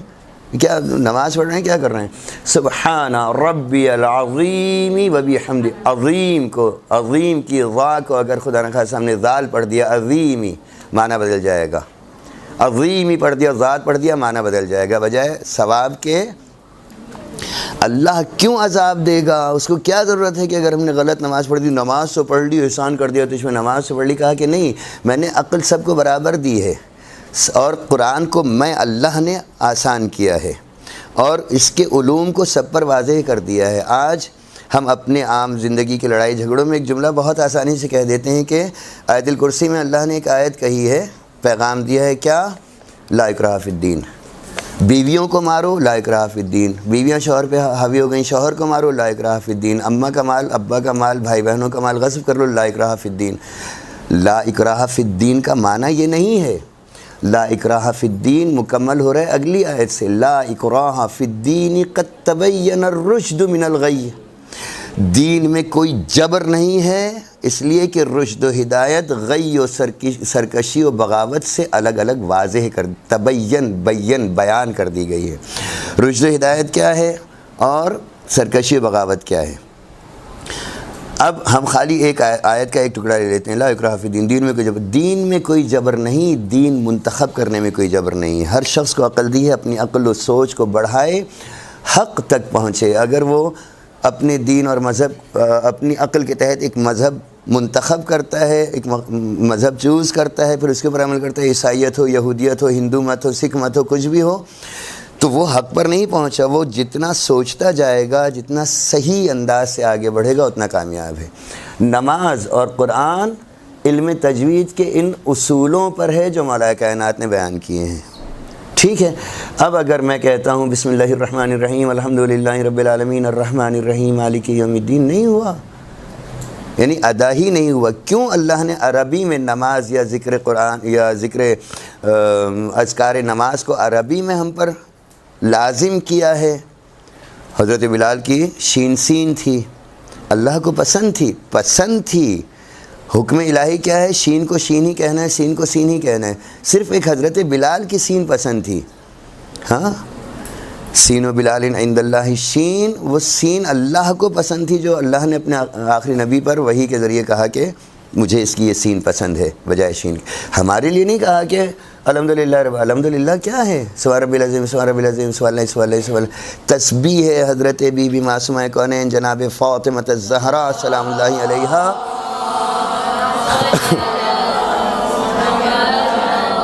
وہ عظیم ترین عمل ہے جو وحی کے ذریعے اللہ نے اپنے نبی پر نازل کیا، اور اللہ کے نبی نے اپنی دختر کو، اپنی بیٹی کو تعلیم دیا. اللہ الحمدللہ نہیں ہے، واضح بیان کیا ہے؟ اللہ اکبر. ایک دفعہ اس تسبیح کو سکون سے سمجھ کے پڑھیں، ذرا سا وقت لگے گا لیکن اس کے جتنے بھی منافع ہیں وہ اس تجوید کے علم کے تحت میں صحیح ادائیگی پر سب حاصل ہو جائیں گے. الحمدللہ الحمدللہ الحمدللہ سبحان اللہ سبحان اللہ. با کیا ہے؟ حرف قلقلہ. سبحان اللہ سبحان اللہ سبحان اللہ نہیں ہے، سبحان اللہ سبحان اللہ سبحان اللہ الحمدللہ الحمدللہ. تجوید تقاضا کرتا ہے کہ ہم ہر عربی عبارت کو صحیح طریقے سے انجام دیں تاکہ وہ اصل معنی بھی ادا ہو اور اس کے جو بھی برکات و فیوزات و جو بھی اس کی کہا جائے کہ اللہ کی طرف سے نعمتیں ہیں وہ ہمیں حاصل ہو جائیں. جو آپس میں بات نہیں کرے گا بعد میں کہے گا کیا کہا، اس کو کچھ پتہ نہیں چلے گا کیا کہا. اسی کہ یوٹیوب پر بھی یہ آپ کو نہیں ملے گی. خوب سمجھ میں آ گیا کہ کیوں تجوید پر اتنا زور دیا جاتا ہے؟ صرف اس لیے کہ صحیح تلفظ کے ساتھ قرآن بین اور واضح ادا ہو جائے، اصل معنی حاصل ہو جائیں. 4 چیزیں ہمیں مل گئیں، زبر زیر پیش.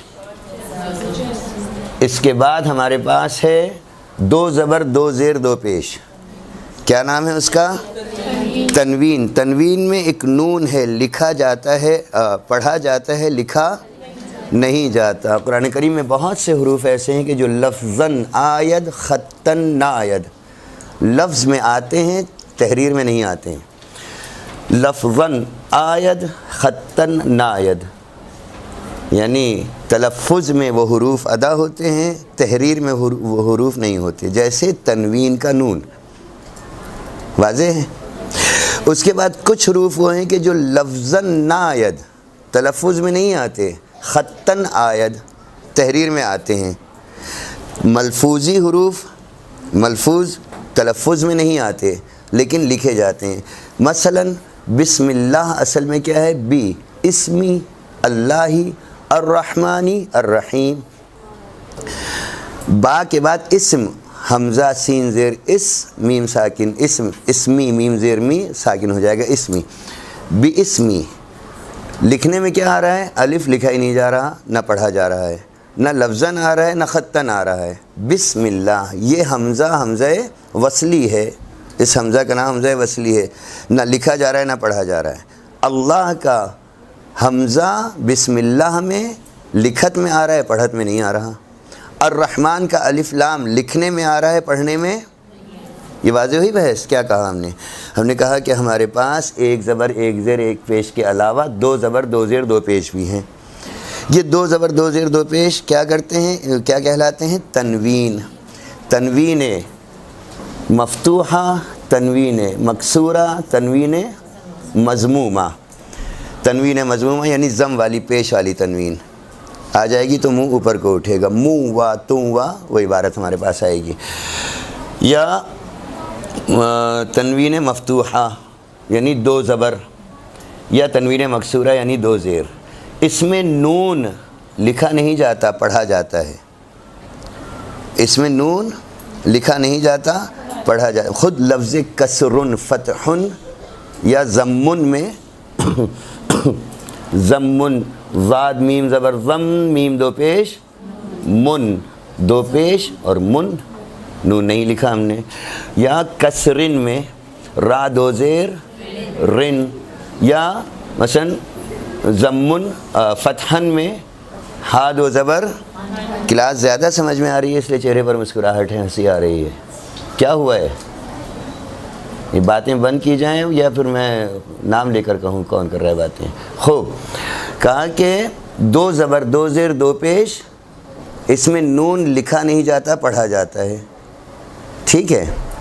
اور بسم اللہ الرحمن الرحیم میں الرحمن کا الف لام لکھا جاتا ہے، پڑھا نہیں جاتا. خطن آید لفظن ناید. دو زبر دو زیر دو پیش، یہ وہ علامات ہیں، علامتوں میں سے وہ علامتیں ہیں کہ جو لکھی جاتی ہیں، پڑھی نہیں جاتی. ہمیں عبارت میں کہاں پر ملے گا یہ؟ قل هو اللہ احد احد. لیکن جب ہم سانس لے رہے ہیں تو کیا کر رہے ہیں؟ قل هو اللہ احد احد. یعنی یہاں پر دونوں تنوین کے دونوں پیش، تنوین نہیں پڑھی جا رہی. قل هو اللہ احد. اللہ الصمد دال کے اوپر پیش ہے لیکن ہم ساکن کر رہے ہیں تو کیا کر رہے ہیں؟ صمد. یعنی کبھی ایسا ہوتا ہے کہ دو پیش دو زیر دو زبر دو کے دونوں گر جاتے ہیں. کبھی ایسا ہوتا ہے کہ دو پیش دو زیر دو زبر میں سے اگر علامت موجود ہے زبر کی تو ایک زبر باقی رہ جاتا ہے، دوسرا گر جاتا ہے. بات واضح ہے؟ سمجھ میں آئی؟ خوب.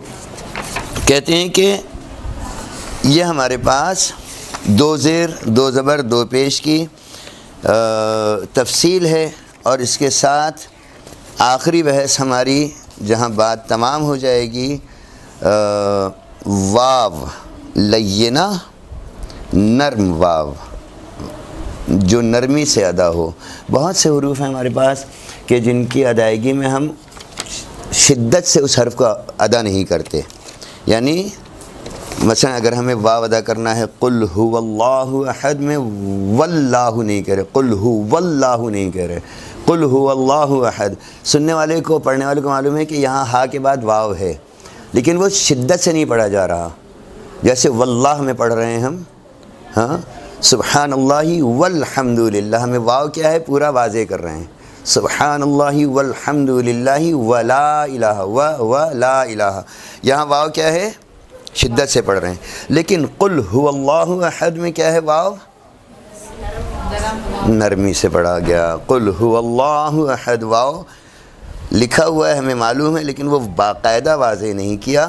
اس واو کو کہتے ہیں واو لینہ.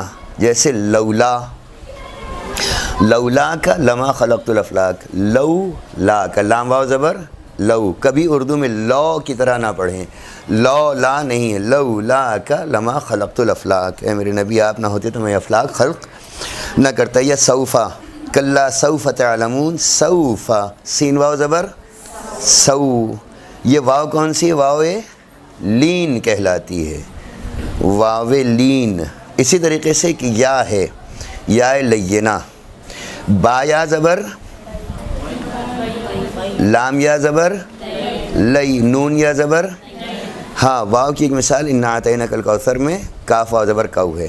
اسی میں مثال ہمیں یا کی مل جائے گی، یا لین کی، یا لینہ کی. طا یا زبر طا یا زبر طی، انا اعطینا کل کاف واو زبر. یہ یا اور وہ واو یہ دو کی دونوں یائے لین یا واوے لین کہلاتی ہیں.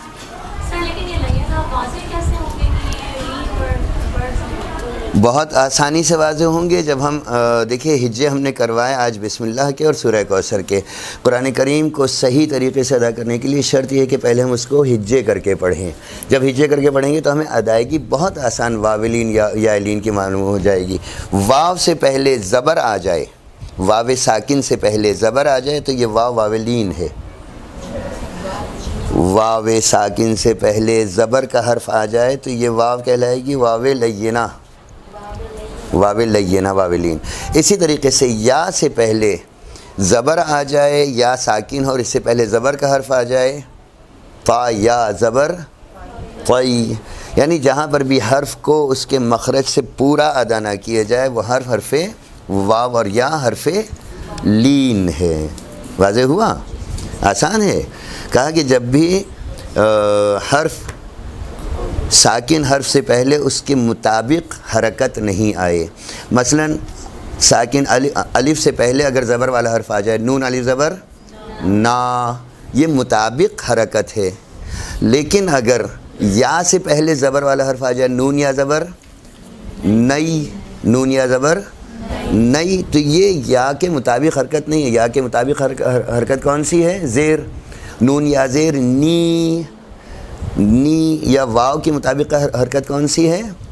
پیش، واو واو پیش وو، لیکن اگر واو سے پہلے زبر آ جائے، طا یا زبر کاف واو زبر کو، کو میں کیا ہے؟ واو پورا واضح نہیں کر رہے ہیں، کو نہیں کہہ رہے، یا طی یا نہیں کہہ رہے، یہ واو یا یہ یا لین یا لینہ کہلائے گی۔ واضح ہے؟ عبارت لکھ دیں۔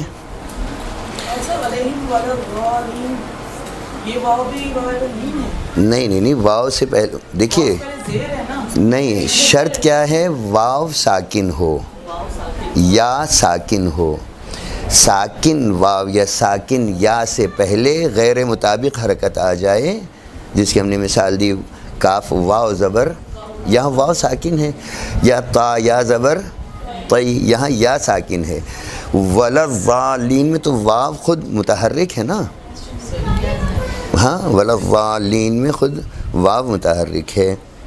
یا مثال دیں، یا ایھا الذین آمنوا، یا اور ایو، یا اور ایو، ایو میں دیکھیے حمزہ یا زبر ای، یا پیش یو، حمزہ کے بعد والی یا ساکن ہے، اس سے ماقبل مفتوح ہے، تو یہ یا لین ہے، لیکن اس سے متصل یا کے اوپر خود پیش ہے، ایو، یا ایھا الذین آمنوا، ٹھیک ہے؟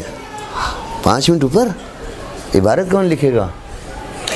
یا ایو، اب حمزہ کے بعد والی یا لین ہونا چاہیے، اس کے فوراً بعد یا کے اوپر خود حرکت ہے، تو وہ کیا پڑھ جائے گی؟ یا پیش یو، یہ یو لین نہیں ہے، لینہ نہیں ہے، لیکن اس سے پہلے والی یا جو ساکن ہے اس سے پہلے متحرک حرف فتح ہے، یہ کیا ہے؟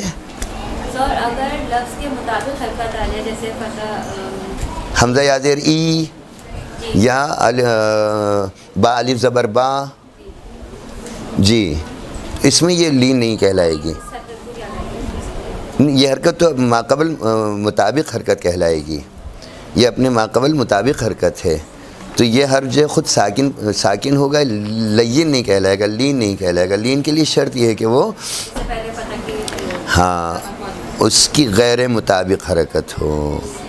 وصلی اللہ علی محمد وآلہ الطاہرین برحمتک یا ارحم الراحمین، وصلی اللہ علی محمد وآلہ الطاہرین۔